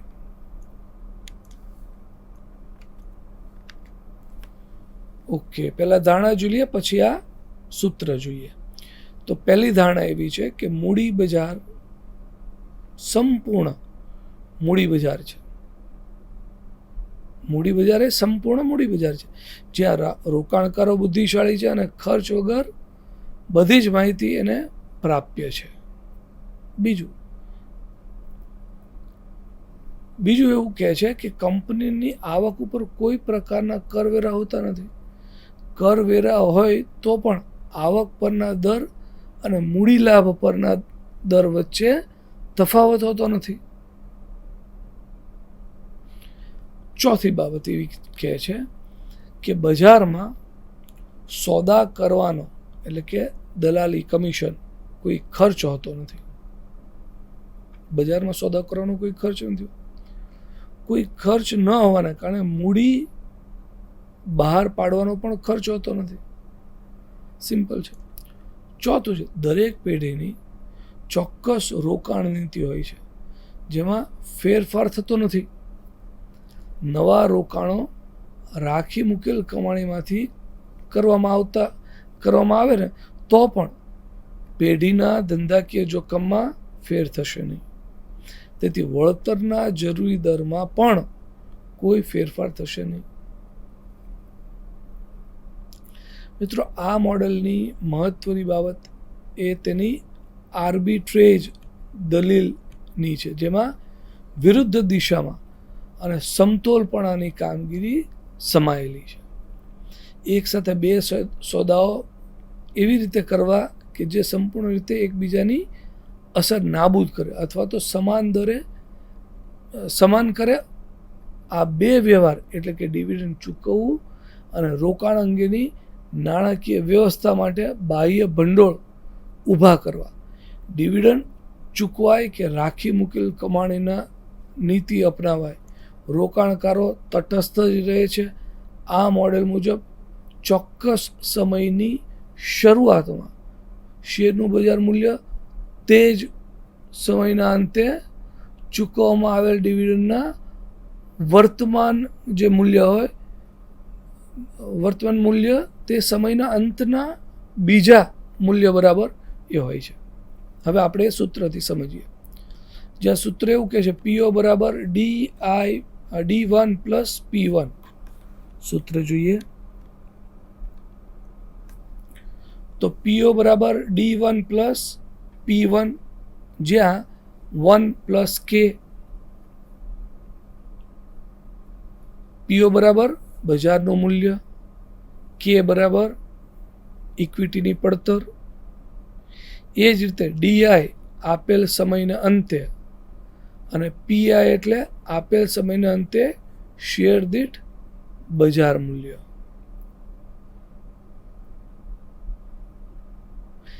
શેર દીઠ મળવાનું ડિવિડન્ડ. આ મોડેલની ટીકાઓ પણ થઈ છે, ઘણી ટીકાઓ થઈ. આ મોડેલની ઘણી ટીકાઓ કરવામાં આવી. મોડેલ પણ કેટલીક ધારણાઓ પર આધારિત છે જેના માટે મોડેલની ટીકા થાય છે. ટીકાઓમાં એવું કહેવામાં આવ્યું કે આ મોડેલની પહેલી ટીકા એવી કરી કે આ મોડેલની ધારણા છે કે કરવેરા અસ્તિત્વમાં નથી. વાસ્તવમાં તો કંપની માટે કરવેરા હોય છે. શેર હોલ્ડર્સ માટે પણ ડિવિડન્ડની આવક પર એ કરવેરા દર અને મૂડી લાભ માટેના કરવેરા દર વચ્ચે તફાવત જોવા મળે છે. સ્વાભાવિક છે. બીજી ધારણા છે કે મૂડી પ્રાપ્ત કરવાનો કોઈ ખર્ચ હોતો નથી. મૂડી પ્રાપ્ત કરવાનો કોઈ ખર્ચ હોતો નથી. દલાલી કે કમિશન જેવા ખર્ચ સાદા ખર્ચ તરીકે એ પણ હોતા નથી. વાસ્તવમાં બાંહેધરી, કમિશન, દલાલી એ જુદા જુદા સ્વરૂપે બજારમાં હયાત હોય છે. જે ત્રીજું, સ્વાભાવિક રીતે હયાત જ હોય છે. ત્રીજું, મોડેલની એક ધારણા એ છે કે જુદા જુદા સમયગાળામાં રોકડ આવક પ્રવાહને વટાવવા એક જ વટાવ દરનો ઉપયોગ કરવામાં આવે છે. વાસ્તવમાં સત્ય નથી. રોકાણકારો ભવિષ્યના રોકાણની સરખામણીમાં વર્તમાન ડિવિડન્ડને વધુ મહત્વ આપે છે. આમ મિત્રો, આટલું સમજ્યા બાદ આ મોડેલ પણ તેની ધારણાઓની બિન વ્યવહાર બાબતોના કારણે મર્યાદાવાળું મોડેલ ગણાય છે. જ્યાં ડિવિડન્ડ બજાર મૂલ્યને અસર કરતું નથી તેવી સામાન્ય સંતોષકારક વજૂદ આપતું નથી. મિત્રો, આ સમગ્ર યુનિટનો હવે આપણે ઉપસંહાર જોઈએ. તો ઉપસંહાર આપતા એવું કહી શકાય કે કોઈ પણ કંપની દ્વારા વહેંચવામાં આવતું ડિવિડન્ડ તેની કમાણી અને ડિવિડન્ડની નીતિ ઉપર એ આધાર રાખે છે. ડિવિડન્ડની નીતિ રોકડમાં ચૂકવણી ઉપર કે રાખી મૂકેલ કમાણી પર નિર્ણય લે છે, જેને આધારે શેર હોલ્ડર્સના સંતોષને અસર થાય છે. શેરના એ બજાર મૂલ્યોને પણ અસર થાય છે. ડિવિડન્ડની નીતિને ઘણા પરિબળો અસર કરે છે. આ બધા જ પરિબળો છેવટે ડિવિડન્ડ નીતિ નક્કી કરવામાં મદદરૂપ થાય છે. શું ખરેખર ડિવિડન્ડની નીતિ શેરના બજાર મૂલ્યો પર અસર કરે છે? આ બાબતના જુદા જુદા મોડેલ જુદો જુદો અભિપ્રાય આપે છે. અંતે તો કંપનીનો મુખ્ય ઉદ્દેશ એ શેર હોલ્ડર્સ સંતોષના મહત્તમીકરણનો હોય છે. આ ઉદ્દેશની સફળતા એ કંપનીની સફળતા દર્શક એ માપદંડ ગણાય છે. મિત્રો, આટલી બાબત બાદ હવે આપણે આ લેક્ચરના સ્વાધ્યાય જોઈએ ને પછી સમગ્ર યુનિટનો સ્વાધ્યાય જોઈશું. આ યુનિટનો તો પહેલો લાંબો પ્રશ્ન એવો આવે કે ગોર્ડનનું મોડેલ વિગતે સમજાવો. ગોર્ડનનું મોડેલ વિગતે સમજાવો. બીજો લાંબો પ્રશ્ન એવો આવી શકે કે મિલર અને મોડિગ્લિયાની મોડેલ વિશે વિસ્તૃત માહિતી આપો. આજના લેક્ચરમાં આપણે આ બંને મોડેલ વિશે માહિતી મેળવી. ટૂંકા પ્રશ્નો અથવા તો ટૂંક નોંધમાં એવું આવે કે ગોર્ડનનું મોડેલનું સૂત્ર આપો. ગોર્ડનના મોડેલનું સૂત્ર આપો. અને બીજો પ્રશ્ન એવો આવે કે મિલર અને મોડિગ્લિયાની મોડેલનું સૂત્ર આપો. આવા ટૂંકા પ્રશ્નો પૂછી શકાય. હવે આપણે સમગ્ર આ યુનિટમાંથી કેવા કેવા પ્રશ્નો પૂછી શકાય એ એકવાર જોઈ લઈએ. તો પહેલો પ્રશ્ન એવો આવે કે ડિવિડન્ડનો અર્થ અને ખ્યાલ સમજાવો. બીજો પ્રશ્ન એવો આવે કે ડિવિડન્ડને અસર કરતા પરિબળો ચર્ચો. ત્રીજો પ્રશ્ન એવો આવે કે ડિવિડન્ડના પ્રકારો સમજાવો. ચોથો પ્રશ્ન ડિવિડન્ડના કાનૂની નિયંત્રણો ચર્ચો. ડિવિડન્ડ નીતિ સમજાવો. પાંચમું એવું પણ આવે કે ડિવિડન્ડ નીતિ સમજાવો. છઠ્ઠો પ્રશ્ન એવો પૂછી શકાય કે ડિવિડન્ડના વિવિધ મોડેલ સમજાવો. આવા મિત્રો અલગ અલગ પ્રશ્નો આ યુનિટમાંથી પૂછી શકાય. તો મિત્રો, આજનું વ્યાખ્યાન આપણે આટલું રાખીએ છીએ. આજે આપણે યુનિટ નંબર 7 ડિવિડન્ડ અને ડિવિડન્ડ નીતિ એ પૂર્ણ કર્યું છે. હવે યુનિટ નંબર 8થી શરૂઆત કરીશું. ત્યાં સુધી રજા આપો. નમસ્કાર. स्वाध्यायः परमं तपः.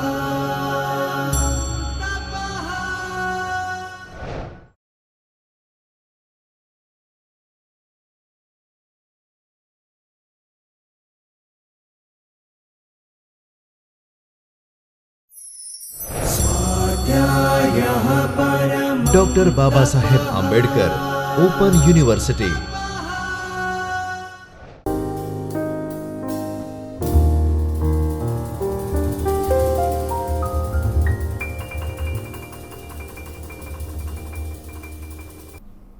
નમસ્તે વિદ્યાર્થી મિત્રો, હું doctor Swati Shah, assistant professor Sanskrit, આજે સંસ્કૃત વિભાગમાંથી ડૉક્ટર બાબા સાહેબ આંબેડકર ઓપન યુનિવર્સિટીના ચૈતન્ય સ્ટુડિયોમાં આપનું સ્વાગત કરું છું. પ્રથમ વર્ષ BAમાં સંસ્કૃત નાટ્ય, સ્તોત્ર અને મુક્તક કાવ્ય રૂપે તમારે પેપર નંબર 2 ભણવાનું હોય છે. તેમાં ભાસ રચિત નાટક સ્વપ્ન વાસવ દત્તમ એ પ્રથમ બ્લોક છે. અને એ પ્રથમ બ્લોકમાં આજે આપણે સ્વપ્ન વાસવ દત્તમ કથાસારમાંથી ત્રીજું લેક્ચર ભણીશું. આ પૂર્વે આપણે સ્વપ્ન વાસવ દત્તમ કથાસારમાં 2 લેક્ચર ભણી ગયા છીએ, જોઈ ગયા છીએ. અને છેલ્લે આપણે ભાસ નાટક ચક્ર જોયેલું. ભાસ નાટક ચક્ર એ ભાસના નાટકોની સંખ્યા અને એનું નિરૂપણ આપણે એમાં કરેલું. એ પૂર્વે આપણે ભાસ સમસ્યા તરીકે ભાસનો સમય બહુ જ વિગતવાર જોયો હતો. તો આજે ત્રીજા વ્યાખ્યાનમાં આપણે સ્વપ્ન વાસવ દત્તમ નાટકનું શીર્ષક અને તેનો કથાસાર જોઈશું.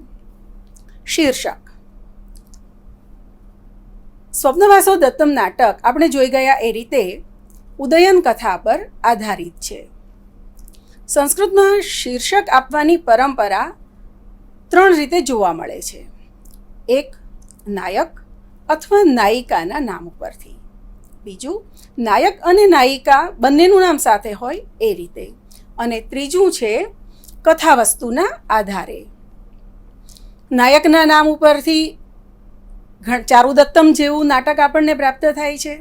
નાયિકાના નામને આધારે પ્રિયદર્શિકા કે રત્નાવલી જેવી નાટિકાઓ આપણને પ્રાપ્ત થઈ છે. નાયક નાયિકાના બંનેના નામના આધારે માલવિકાગ્નિમિત્રમ, માલતી માધવ જેવી કૃતિઓ આપણને પ્રાપ્ત થઈ છે. કથાવસ્તુના આધારે અભિજ્ઞાન શાકુંતલમ, સ્વપ્ન વાસવ દત્તમ ઇત્યાદિ કૃતિઓ આપણને પ્રાપ્ત થાય છે. આ નાટકનું જે શીર્ષક છે એનું કથાવસ્તુ 5મા અંકમાં આવતા દ્રશ્યના આધારે પ્રાપ્ત થાય છે. 5મા અંકમાં એક સ્વપ્ન દ્રશ્ય આવેલું છે. અહીં બીમાર પદ્માવતી સમુદ્રગૃહમાં સૂતી છે એવી જાણ રાજાને થતાં એ પદ્માવતીની ખબર જોવા આવે છે. સમુદ્રગૃહ ખાલી છે, શાંત છે, સંધ્યાનો સમય છે, આછું આછું અંધારું ઉતરી આવ્યું છે અને પથારી ખાલી છે. પદ્માવતી હાજર નથી.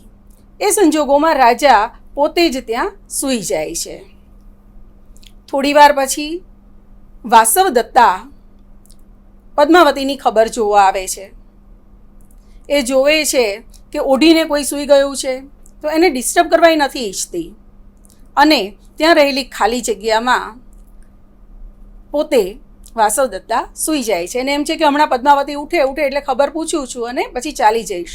કારણ કે સમુદ્રગૃહ નામ છે એ રીતે આપણે સમજી શકીએ કે ત્યાં ઠંડો પવન આવતો હશે, સાંજનો સમય છે, નિરાંત હશે, શાંતિ હશે, તો એને પણ એવું આડા પડવાનું મન થાય છે. એ સૂવે છે અને ત્યાં આગળ થોડી વારમાં રાજાને એ બોલતો સાંભળે છે. તું ન જઈશ વાસવદત્તા પ્રકારના વિધાનો, અથવા તને મારાથી ખરાબ લાગ્યું છે, તારું મોઢું કેમ આવું દુઃખી દેખાય છે, તું મારી સાથે વાત કેમ નથી કરતી, પ્રકારના વાક્યો રાજા સ્વપ્નમાં જ બબડે છે. એ બબડે છે, સાંભળે છે. ત્યારે વાસવદત્તાને ખબર પડે છે કે આ ઓઢીને સૂતેલી વ્યક્તિ એ પદ્માવતી નથી, ખુદ રાજા છે. એને ઊભા થઈને જતા રહેવાની ઈચ્છા થઈ છે, પણ થાય છે કે જોઈએ રાજા હજી શું કહી રહ્યો છે, કારણ કે રાજા તો પદ્માવતી સાથે લગ્ન કરી રહ્યો છે. એ વસ્તુનું દુઃખ પણ એના વાસવદત્તાના મનમાં છે. ત્યારે એ વિચારે છે કે જોઈએ રાજા હવે આગળ શું કહી રહ્યો છે. અને રાજા વાસવદત્તાને મનાવવાના પ્રયત્નો કરે છે, એને પોતાનાથી દુઃખી ન થવાનું કહેવા માગે છે, એને પકડવા ઈચ્છે છે. તો એ બધા સંદર્ભમાં રાજાનો હાથ જરા પથારીમાંથી બહાર નીકળી જાય છે. વાસવદત્તા ઊભી થઈ એ હાથને ઠેકાણે ગોઠવે છે. એટલી વારમાં રાજા જાગી જાય છે. પણ અર્ધ ઊંઘ અર્ધ જાગૃતિ અને થોડું અજવાળું જાજુ અંધારું એવી પરિસ્થિતિમાં એ વાસવદત્તાને જોઈ કે ઓળખી શકતો નથી. કોઈક હતું અને જતું રહ્યું એવી લાગણી એને અનુભવાય છે. અને એને થાય છે કે કદાચ પોતાના સ્વપ્નનો ભ્રમ આગળ વધ્યો છે, અથવા ખરેખર વાસવદત્તા જ અહીંયાથી ચાલી ગઈ છે. અને એ દ્રશ્યના આધારે આ નાટકનું નામ સ્વપ્ન વાસવ દત્તમ એ પડ્યું છે. સ્વપ્ને દૃષ્ટા વાસવ દત્તા તદ અધિકૃત્ય કૃતમ નાટકમ સ્વપ્ન વાસવ દત્તમ. એ રીતે આ નાટકના શીર્ષકને સમજાવવામાં આવ્યું છે. આ આખું મનોવૈજ્ઞાનિક અસર ઊભી કરનારું દ્રશ્ય છે. એક બાજુ રાજાના બીજા લગ્ન થવાના છે એ જાણીને વાસવદત્તા અતિશય દુઃખી છે. ઉપરાંત એ પદ્માવતીની સાથે જ રહી છે અને પદ્માવતીના રાજા સાથે લગ્ન થવાના છે એનો અતિશય વિશાળ સમારંભ વગેરે પણ છે. એ બધામાં દુઃખી, પોતાની જાતને એકલી અનુભવતી, સપત્ની આવતા રાજાના મનમાં પોતાનું સ્થાન નીચું ઉતરી જશે એવી રીતે ભય અનુભવતી વાસવદત્તાના મનમાં રાજાના મનોજગતમાં પોતે યથાવત બેઠેલી છે એ જાણતા એક ધરપત, એક આશ્વાસન પેદા થાય છે. અને એટલા માટે આ દ્રશ્ય અતિશય અગત્યનું છે અને એના આધારે આ નાટકનું નામ સ્વપ્ન વાસવદત્તમ એવું રાખવામાં આવ્યું છે એ આપણે જોઈ શકીએ છીએ.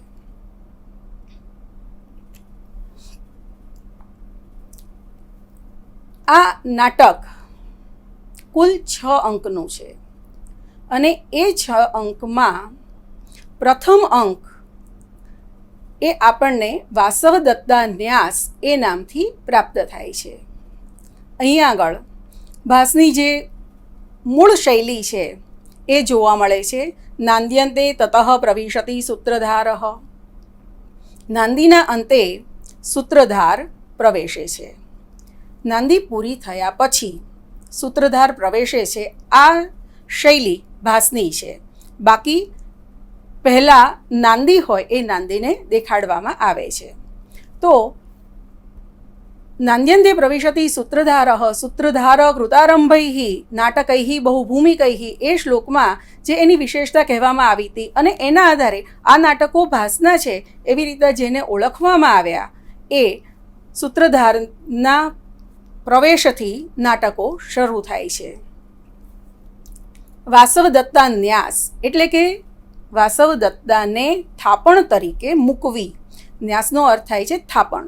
તો થાપણ તરીકે મૂકવાની વાત અહીંયા આગળ કરવામાં આવી છે. સૂત્રધારના આગમન પછી સૌથી પહેલાં જે સ્તુતિ કરવામાં આવે છે એ સ્તુતિ પણ ભાસની લાક્ષણિકતા છે.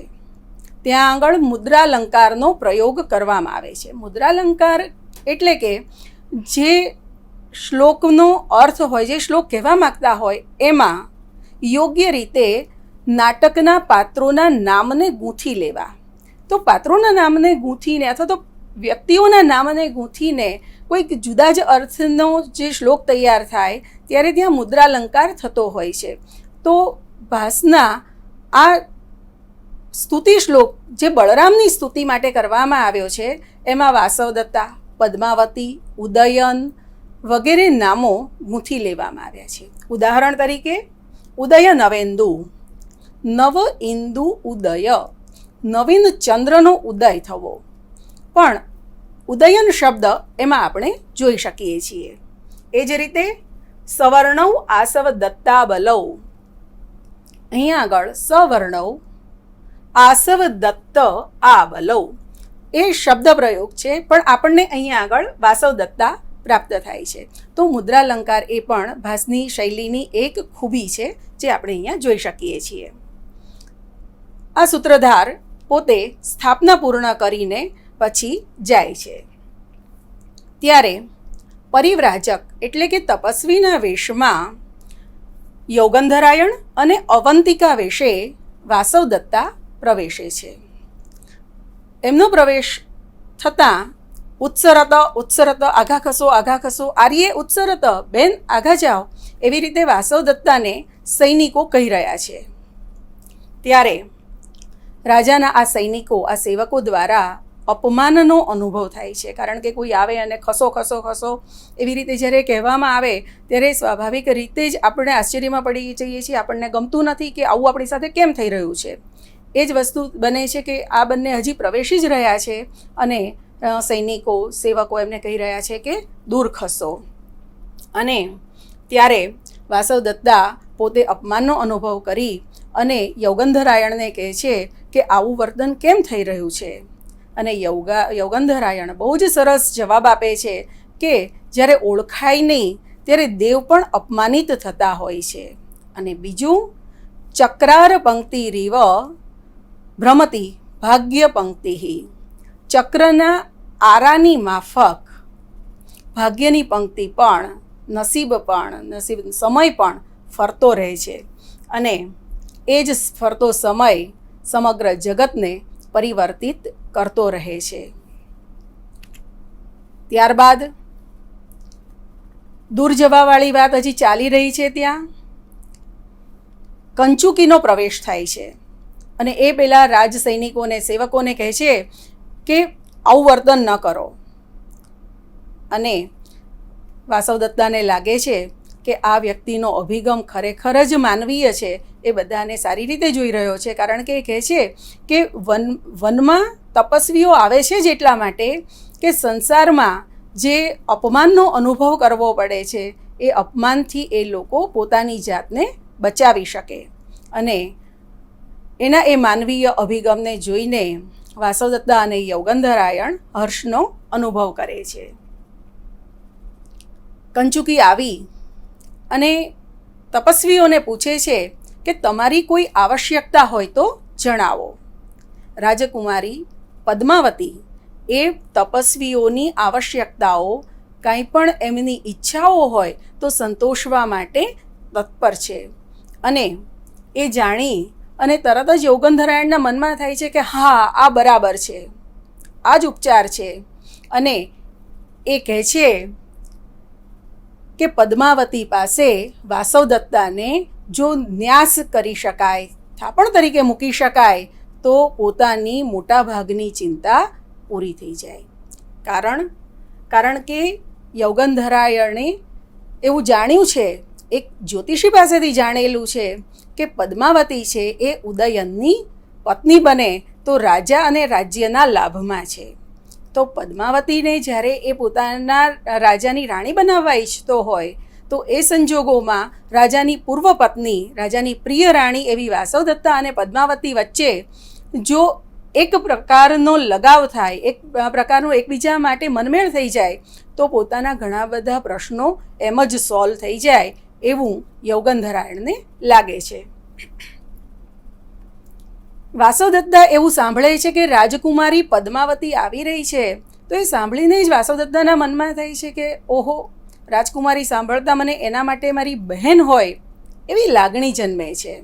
અને જ્યારે પદ્માવતી આવે છે, તાપસીને એ પ્રણામ કરે છે અને તાપસી પ્રત્યે પોતાનો અભિગમ દર્શાવે છે, અભિભાવ દર્શાવે છે, ત્યારે વાસવદત્તાને લાગે છે કે આનું દેખાવ જ નહીં, આની વાણી પણ અતિશય મધુર અને સુંદર છે. તો એ વાસવદત્તાનો પદ્માવતી માટેનો અકારણ પ્રેમ છે અને એ એનો સ્વભાવ અથવા પ્રકૃતિ છે.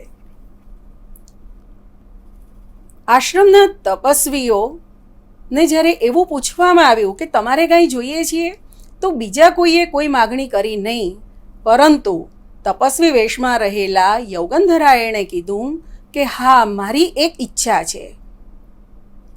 સાંભળીને પેલી તપસ્વી છે તપસ્વીની એના મનમાં એક વિચાર આવે છે કે આ ભાઈ જરૂર બહારથી આવ્યા હશે, કારણ કે આશ્રમના તપસ્વીઓ તો સંતુષ્ટ છે અને તેમણે માગણી કરવાની જરૂર જ નથી.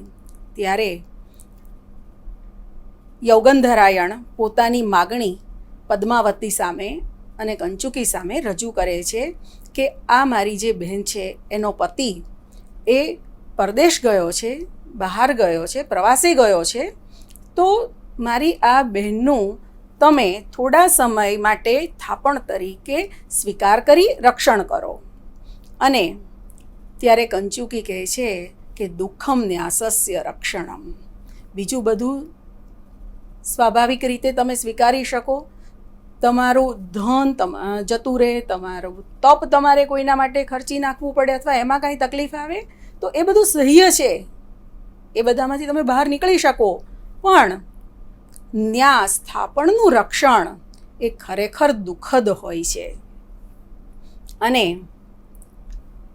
પદ્માવતી કંચુકીના વિચારને જાણીને કહે છે કે જો એકવાર આપણે વચન આપી ચૂક્યા છીએ તો પાછા ફરવાનો કોઈ પ્રશ્ન રહેતો જ નથી અને આપણે એનો સ્વીકાર કરીએ. આ વાત પૂરી થાય, પદ્માવતી વાસવદત્તાનો સ્વીકાર કરશે એવું જાણ્યા પછી યૌગંધરાયણ વાસવદત્તાને કહે કે બહેન, તું પદ્માવતી પાસે જા અને દુર્ભાગી એવી હું આ ચાલી એમ વિચારી કહી મનમાં જ બોલી વાસવદત્તા એ તરફ જતી હોય ત્યાં એક બ્રહ્મચારીનો પ્રવેશ થાય છે. બ્રહ્મચારી આવીને કંચુકીને કહે છે કે અહીંયા આવી શકાય ને, અહીંયા તો સ્ત્રીઓ છે, કોઈ તકલીફ નથી ને. ત્યારે કંચુકી કહે છે કે આ આશ્રમ છે અને અહીંયા આગળ દરેક વ્યક્તિ આવકાર્ય છે, અને બ્રહ્મચારી એવી રીતે પ્રવેશે છે. ત્યારે યૌગંધરાયણ એને ક્યાંથી આવ્યા વગેરે વગેરે પૂછે છે, અને એ કહે છે કે હું લાવાણક ગામમાં વસતો હતો. લાવાણક સાંભળી અને વાસવદત્તાના કાન ચમકે છે, વાત જાણવા ઈચ્છે છે, અને બ્રહ્મચારી પણ ત્યાંનું પૂરું વૃત્તાંત કહે છે કે વાસવદત્તા જ્યારે રાજા શિકાર કરવા માટે ગયા હતા ત્યારે એક આગ લાગી, એમાં બળી ગયા. એને બચાવવા જતાં મંત્રી યૌગંધરાયણ પણ મૃત્યુ પામ્યા.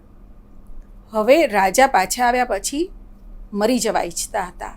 પોતાની પ્રિય પત્નીના દુઃખમાં એ પોતાનું જીવન પણ આપી દેવા ઈચ્છતા હતા, પરંતુ તેમના મંત્રીએ સમજાવી એમને બાંધી રાખ્યા, પકડી રાખ્યા. તો હવે રાજા શું કરે છે?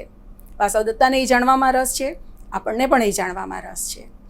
તો રાજા ઉદયન વાસવદત્તાના અડધા પડધા બળી ગયેલા જે આભૂષણો જડ્યા છે આગમાંથી, એને છાતીએ લગાડીને ઓ વાસવદત્તા, ઓ પ્રિય વાસવદત્તા, ઓ અવંતી રાજકુંવરી એમ બોલી બોલી અને પોતાનું દુઃખ ગાયા કરે છે. પોતે દુઃખી છે એ સતત આપણને દેખાયા કરે છે, એવી રીતે એનું વર્તન છે. એ ઉપરાંત રાજાએ ખાવા પીવાનું બંધ કરી દીધું કે મારે ખાવું પીવું નથી. પણ રાજાના નસીબ સારા છે કે ત્યાં રૂમણવાન નામના જે મંત્રી છે એમણે રાજાને સંભાળ્યા છે. આ બધું બ્રહ્મચારી કહે છે. રૂમણવાને રાજાને કીધું કે જો તમે નથી ખાતા તો હું પણ નહીં ખાઉં.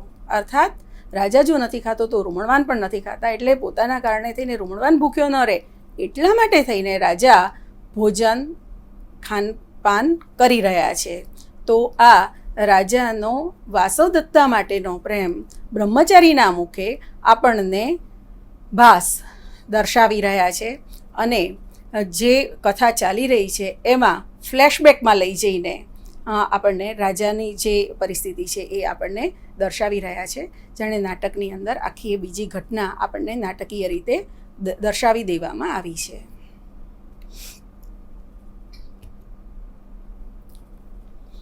આ અંકમાં આપણને શું પ્રાપ્ત થાય છે? તો સૌથી પહેલું મંગલ શ્લોકમાં મુખ્ય પાત્રોના નામ આપણને મળી જાય છે. મુદ્રાલંકાર છે, આપણે જોઈ ગયા. અહીંયા પાત્રો જે છે એ દરેક પાત્રની આઉટલાઈન આપણે જોઈ શકીએ છીએ. દરેક પાત્ર શું કરે છે, શું કરી રહ્યા છે, અને એનો વિકાસ છે, ક્રમિક વિકાસ, એ પણ આપણે અહીંયા આગળ જોઈ શકીએ છીએ. યૌગંધરાયણ પોતાના રાજ્ય અને રાજા માટે પૂર્ણપણે નિષ્ઠાવાન છે એવો મંત્રી છે. વાસવદત્તા ઉદયનને અતિશય પ્રેમ કરે છે. ઉદયન પણ વાસવદત્તાને જ પ્રેમ કરે છે. યૌગંધરાયણ ઉપરાંત રૂમણવાન નામનો પણ રાજાની આસપાસ રહેલો એક નિષ્ઠાવાન મંત્રી છે. કંચુકી, સૈનિકો, તાપસી, આ બધા દ્વારા નાટકૈહી બહુભૂમિકૈહી એ જે ભાસ માટે કહેવાયું છે એ પહેલાં જ અંકમાં, આ નાટકના પ્રથમ જ અંકમાં આપણે જોઈ શકીએ છીએ. અહીંયા આગળ ઘણા બધા પાત્રો સ્ટેજ ઉપર આપણને જોવા મળે છે, અને બિહાઇન્ડ ધ સ્ટેજ એટલે કે જેની એન્ટ્રી નથી થતી પણ જેની વાત થાય છે એવા પાત્રો અને એમનું વ્યક્તિત્વ પણ આપણે સારી રીતે અહીંયા આગળ સમજી શકીએ છીએ. યૌગંધરાયણ એ કુશળ મંત્રી છે. એની કુશળતા પદ્માવતી સાથે રાજાના લગ્ન કરવા, જેથી કે રાજ્ય સમૃદ્ધ બને, રાજા પોતે વિકાસ પામે, એના માટે થઈને એ જે કાર્યો કરે છે. એક તો વાસવદત્તા બળી ગઈ છે એવી વાત ફેલાવવી, પોતે પણ મૃત્યુ પામ્યો છે એને બચાવવા જતાં એ પણ લોકો સુધી, રાજા સુધી પહોંચાડવું. એ પછી તપસ્વીના અને અવંતિકાના વેશમાં બીજા રાજ્ય સુધી વાસવદત્તાને લઈ જવી. એ પછી રૂમણવાનને રાજા માટે નિયુક્ત કરવો કે જે રાજાનું ધ્યાન રાખે, અને રાજા માત્ર દુઃખી થઈ અને પોતાની પરિસ્થિતિને ખરાબ ન કરે, માનસિક શારીરિક સ્થિતિને ખરાબ ન કરે એનું ધ્યાન રાખવું. અને વાસવદત્તાને તક મળતા જ પદ્માવતી તરીકે થાપણ તરીકે મૂકવી અને એ દ્વારા પદ્માવતી અને વાસવદત્તા નજીક આવે એ આખો ઉપક્રમ ગોઠવવો, તો આ બધામાં આપણને યૌગંધરાયણની કુશળતા જોવા મળે છે. બ્રહ્મચારી દ્વારા આપણે જાણીએ છીએ કે ઉદયન વાસવદત્તા માટે રડી રહ્યો છે, એ પોતે મૃત્યુ સુધી પોતાની જાતને લઈ જવા માટે તૈયાર છે. તો આ વાસવદત્તા માટેનો તેનો પ્રેમ, વાસવદત્તાનો ઉદયન માટેનો પ્રેમ. વાસવદત્તા આખાય નાટકના કેન્દ્રમાં છે. આપણે સ્વપ્ન વાસવદત્તમમાં પણ શીર્ષકમાં પણ એ સમજી શકીએ છીએ. તો એ ઉદયનનો પ્રેમ આપણે જોઈ શકીએ છીએ. પદ્માવતીની સરળતા અને વચન પ્રેમ. ઉદયન અને વાસવદત્તા તો પતિ પત્ની છે જ, રાજા અને રાણી છે. એ બંનેનો એકબીજા માટેનો પ્રેમ અને એ બંનેનું વ્યક્તિત્વ તો આપણે સમજી જ શકીએ છીએ. પરંતુ પદ્માવતી કે જે હવે પછી રાજાની ઉદયનની રાણી બનવાની છે, તેની સરળતા જુઓ. એ આવીને તાપસીને પગે લાગે છે. તાપસી એના લગ્ન માટેની વાત કરે છે તો એને પણ પ્રેમથી સ્વીકારે છે, હસે છે. વાસવદત્તાનો સ્વીકાર એણે કરવાનો છે ન્યાસ તરીકે. સાથે રહેલો કંચુકી કહે છે કે દુઃખમ ન્યાસસ્ય રક્ષણમ, પણ તોય એ પોતે પોતાનું વચન પાળવા માટે તૈયાર થઈ જાય છે. તરત જ વાસવદત્તાનો સ્વીકાર કરે છે અને વાસવદત્તા પ્રત્યે પોતાનો ભાવ પણ દર્શાવે છે. અને મેં કહ્યું તેમ આપણને ભાસની શૈલીના દરેક જગ્યાએ દર્શન થાય છે. એ પછી સૂત્રધારથી પ્રવેશ પામવાની વાત હોય, નાંદ્યંતે કહીને નાંદી ત્યાં પૂરી થઈ ગઈ છે એ દર્શાવવાની વાત હોય, સ્થાપના શબ્દથી હોય કે મનોવૈજ્ઞાનિક રીતે પાત્રોના મનોભાવને દર્શાવવાની વાત હોય, આ દરેક જગ્યાએ આપણે ભાસની શૈલી જોઈ શકીએ છીએ. આ ઉપરાંત ભાસ બહુ જ નાની નાની સૂચનાઓ આપે છે. નિષ્ક્રાંતાહ સર્વે, સ્થાપના ઇત્યાદિ જે બહુ જ નાની રંગ સૂચનાઓ છે, જેને રંગ સૂચનો પણ કહી શકાય, એ પણ આપણે જોઈ શકીએ છીએ. તો આ પહેલો અંક જેનું કથાવસ્તુ અને એ કથાવસ્તુની સમીક્ષા. એ પછી બીજો અંક કંદુક ક્રીડા પ્રસંગ તરીકે ઓળખાય છે. કંદુક એટલે દડો, દડાની રમત જે આ આખાય નાટકમાં ઘટના તરીકે બહારથી દેખાતી ઘટના તરીકે બને છે. પદ્માવતી અવંતિકા રૂપે રહેલી વાસવદત્તા સાથે દડાથી કંદુકથી રમી રહી છે અને પદ્માવતી કહે છે કે બસ હવે બહુ થયું, થાકી ગઈ. ત્યારે વાસવદત્તા એને કહે છે કે હા, તમારા હાથ દડો રમીને લાલ થઈ ગયા છે. જે હાથ તમારે મહાસેનના હાથમાં આપવાના છે, પ્રદ્યોતના હાથમાં તમારે જે હાથ આપવાનો છે એ તો રમી રમીને લાલ થઈ ગયો. તો અહીંયા આગળ હળવી મશ્કરી, મસ્તી એ બે સખીઓ વચ્ચે ચાલી રહી છે. દાસી કહે છે કે આ કન્યાકાળ જ છે અને એટલી વારમાં શું કામ તમે દડો રમવાનું બંધ કરો છો, હજી એ રમો. તો અહીંયા આગળ દડો રમવાની ઘટનાથી આ અંકની શરૂઆત થાય છે. જ્યારે અવંતિકા પદ્માવતીને કહે છે કે હવે તમે દડો રમવાનું બંધ કરો તો વાંધો નહીં, તમારા હાથ બહુ લાલ થઈ ગયા છે અને એ પેલા પ્રદ્યોતના હાથમાં આપવાના છે, મહાસેનના હાથમાં આપવાના છે. ત્યારે દાસી કહે છે કે એમને એની સાથે લગ્ન કરવાની ઈચ્છા નથી, એ એમને નથી ગમતા. વાસવદત્તા પૂછે છે કે તો કોણ ગમે છે? દાસી કહે છે કે એમને ઉદયન ગમે છે. વાસવદત્તાના દિલમાં, હૃદયમાં જાણે શારડી ફરી જાય છે અને તરત જ થાય છે કે ઓહો, આ તો મારા પતિ સાથે લગ્ન કરવા ઈચ્છે છે. અને દાસી કહે છે કે બને કે કદાચ ઉદયન છે એ અદર્શનીય, દેખાવડા ન હોય એવા હોઈ શકે. વાસવદત્તાથી બોલાઈ જાય છે કે ના, બહુ દર્શનીય છે. તમને કેમ ખબર પડી? પ્રશ્ન આવ્યો. અને વાસવદત્તા પરિસ્થિતિને સંભાળે છે કે અરે, એવું ઉજ્જૈનીના લોકો કહે છે. મને કંઈ ખાસ ખબર નથી, પણ ઉજ્જૈનીના લોકો કહે છે કે ઉદયન બહુ સુંદર છે. પદ્માવતીને ઉદયનના વિવાહના સમાચાર પણ ત્યાં સુધીમાં આવી જાય છે. સરસ મજાનું મુહૂર્ત વીતી રહ્યું છે અને એ મુહૂર્ત વીતી ન જાય એ રીતે એક વિધિ લગ્ન પહેલાંનો એ ત્યારે કરી દેવાની વાત છે. અને ઉતાવળ થઈ રહી છે કે ચલો ઝડપથી કરો, ઝડપથી કરો. પદ્માવતી અને ઉદયનનો એક વિધિ, સગાઈ જેવો વિધિ આજે કરી નાખવાનો છે. અને ત્યારે વાસવદત્તા કહે છે, યથા યથા ત્વરતે તથા તથાંધિ કરોતી મે હૃદયમ. જેમ જેમ ઝડપ થાય છે, મારા હૃદયમાં અંધકાર વ્યાપી રહ્યો છે. તો બંને મિત્રની જેમ રમી રહી છે. તો એ બંને વચ્ચેની આત્મીયતા, વાતોનું શેરિંગ, એકબીજા સાથે પોતાની અંગત વાત કરવી, જેમ કે પદ્માવતીની અંગત વાતે જાણી રહી છે. અલબત્ત પોતે છુપાવેશે રહેલી હોવાથી વાસવદત્તા પોતાની વાત કરી શકતી નથી, પણ પદ્માવતીની વાત એ જાણે છે. પદ્માવતીની મજાક પણ કરે છે. અધિક સંજાત રાગો પરકીયૌ ઈવ તે હસ્તૌ સંવૃત્તૌ. તારા બહુ રમી રમીને લાલ થઈ ગયેલા હાથ છે એ તને પરકીયા, અન્યની પત્ની કરવા માટે જાણે તું તૈયાર થઈ ગઈ છે, તારા હાથ એને માટે તૈયાર થઈ ગયા છે. ભવિષ્યન મહાસેન વધુ. અરે ભવિષ્યની મહાસેન વધુ. આ બે વિધાનોમાં આપણને ભાસો હાસહ જે ઉક્તિ કહેવાય છે એની ઝલક, એ સાચી હોવાની સ્વીકૃતિ આપણને આમાં જોવા મળે છે. નહીં નહીં દર્શનીય એવ.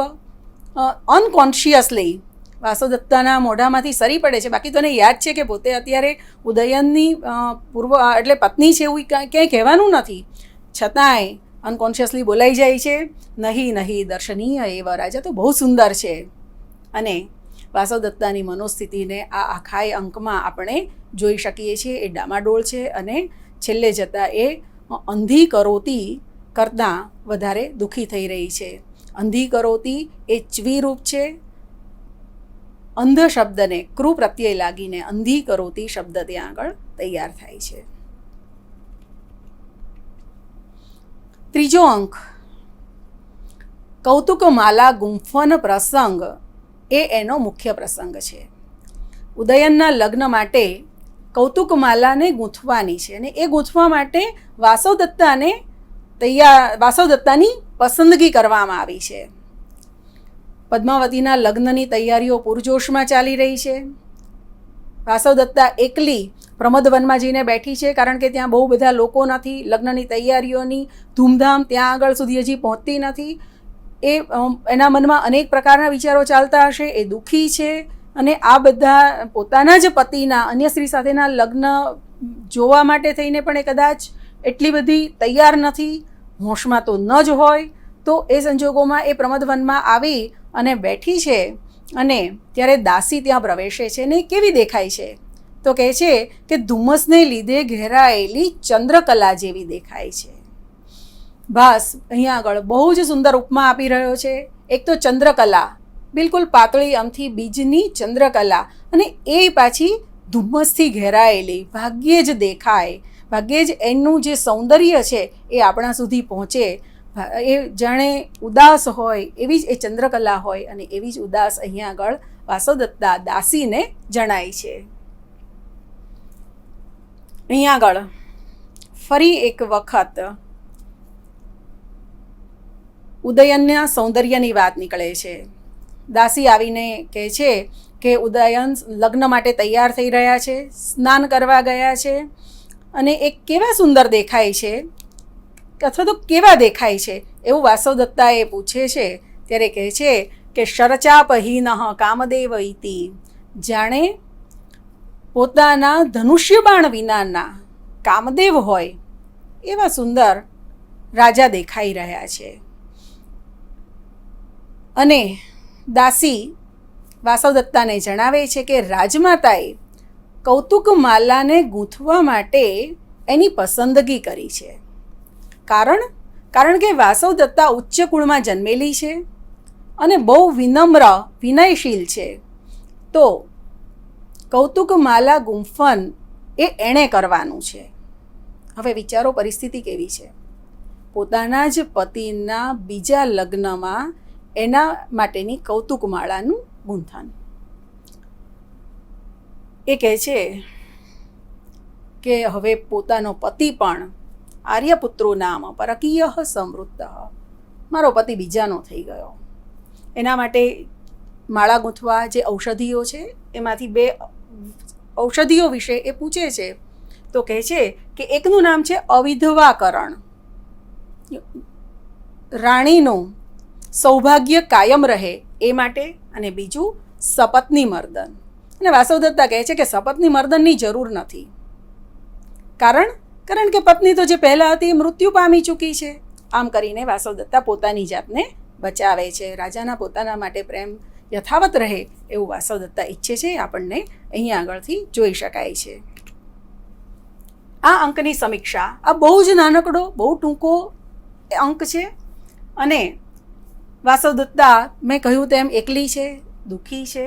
એ કહે છે કે ચક્રવાકી તો નસીબદાર હોય છે કે જે પોતાના પ્રિય એવા ચક્રવાકના મૃત્યુથી દુઃખી થઈને પાછળ મરી શકે, અથવા એ સાથે ન હોય તો મૃત્યુ પામે, પોતે મરી શકે એમ નથી.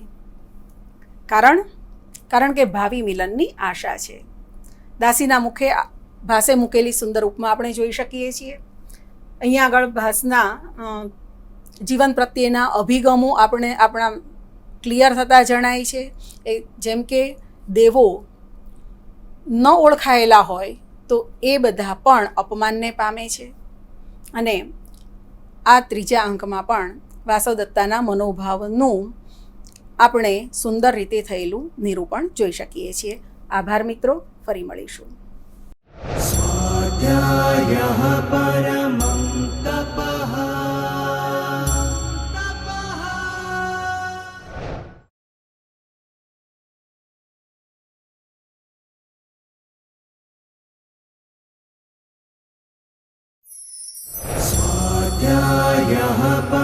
Doctor Baba Saheb Ambedkar open university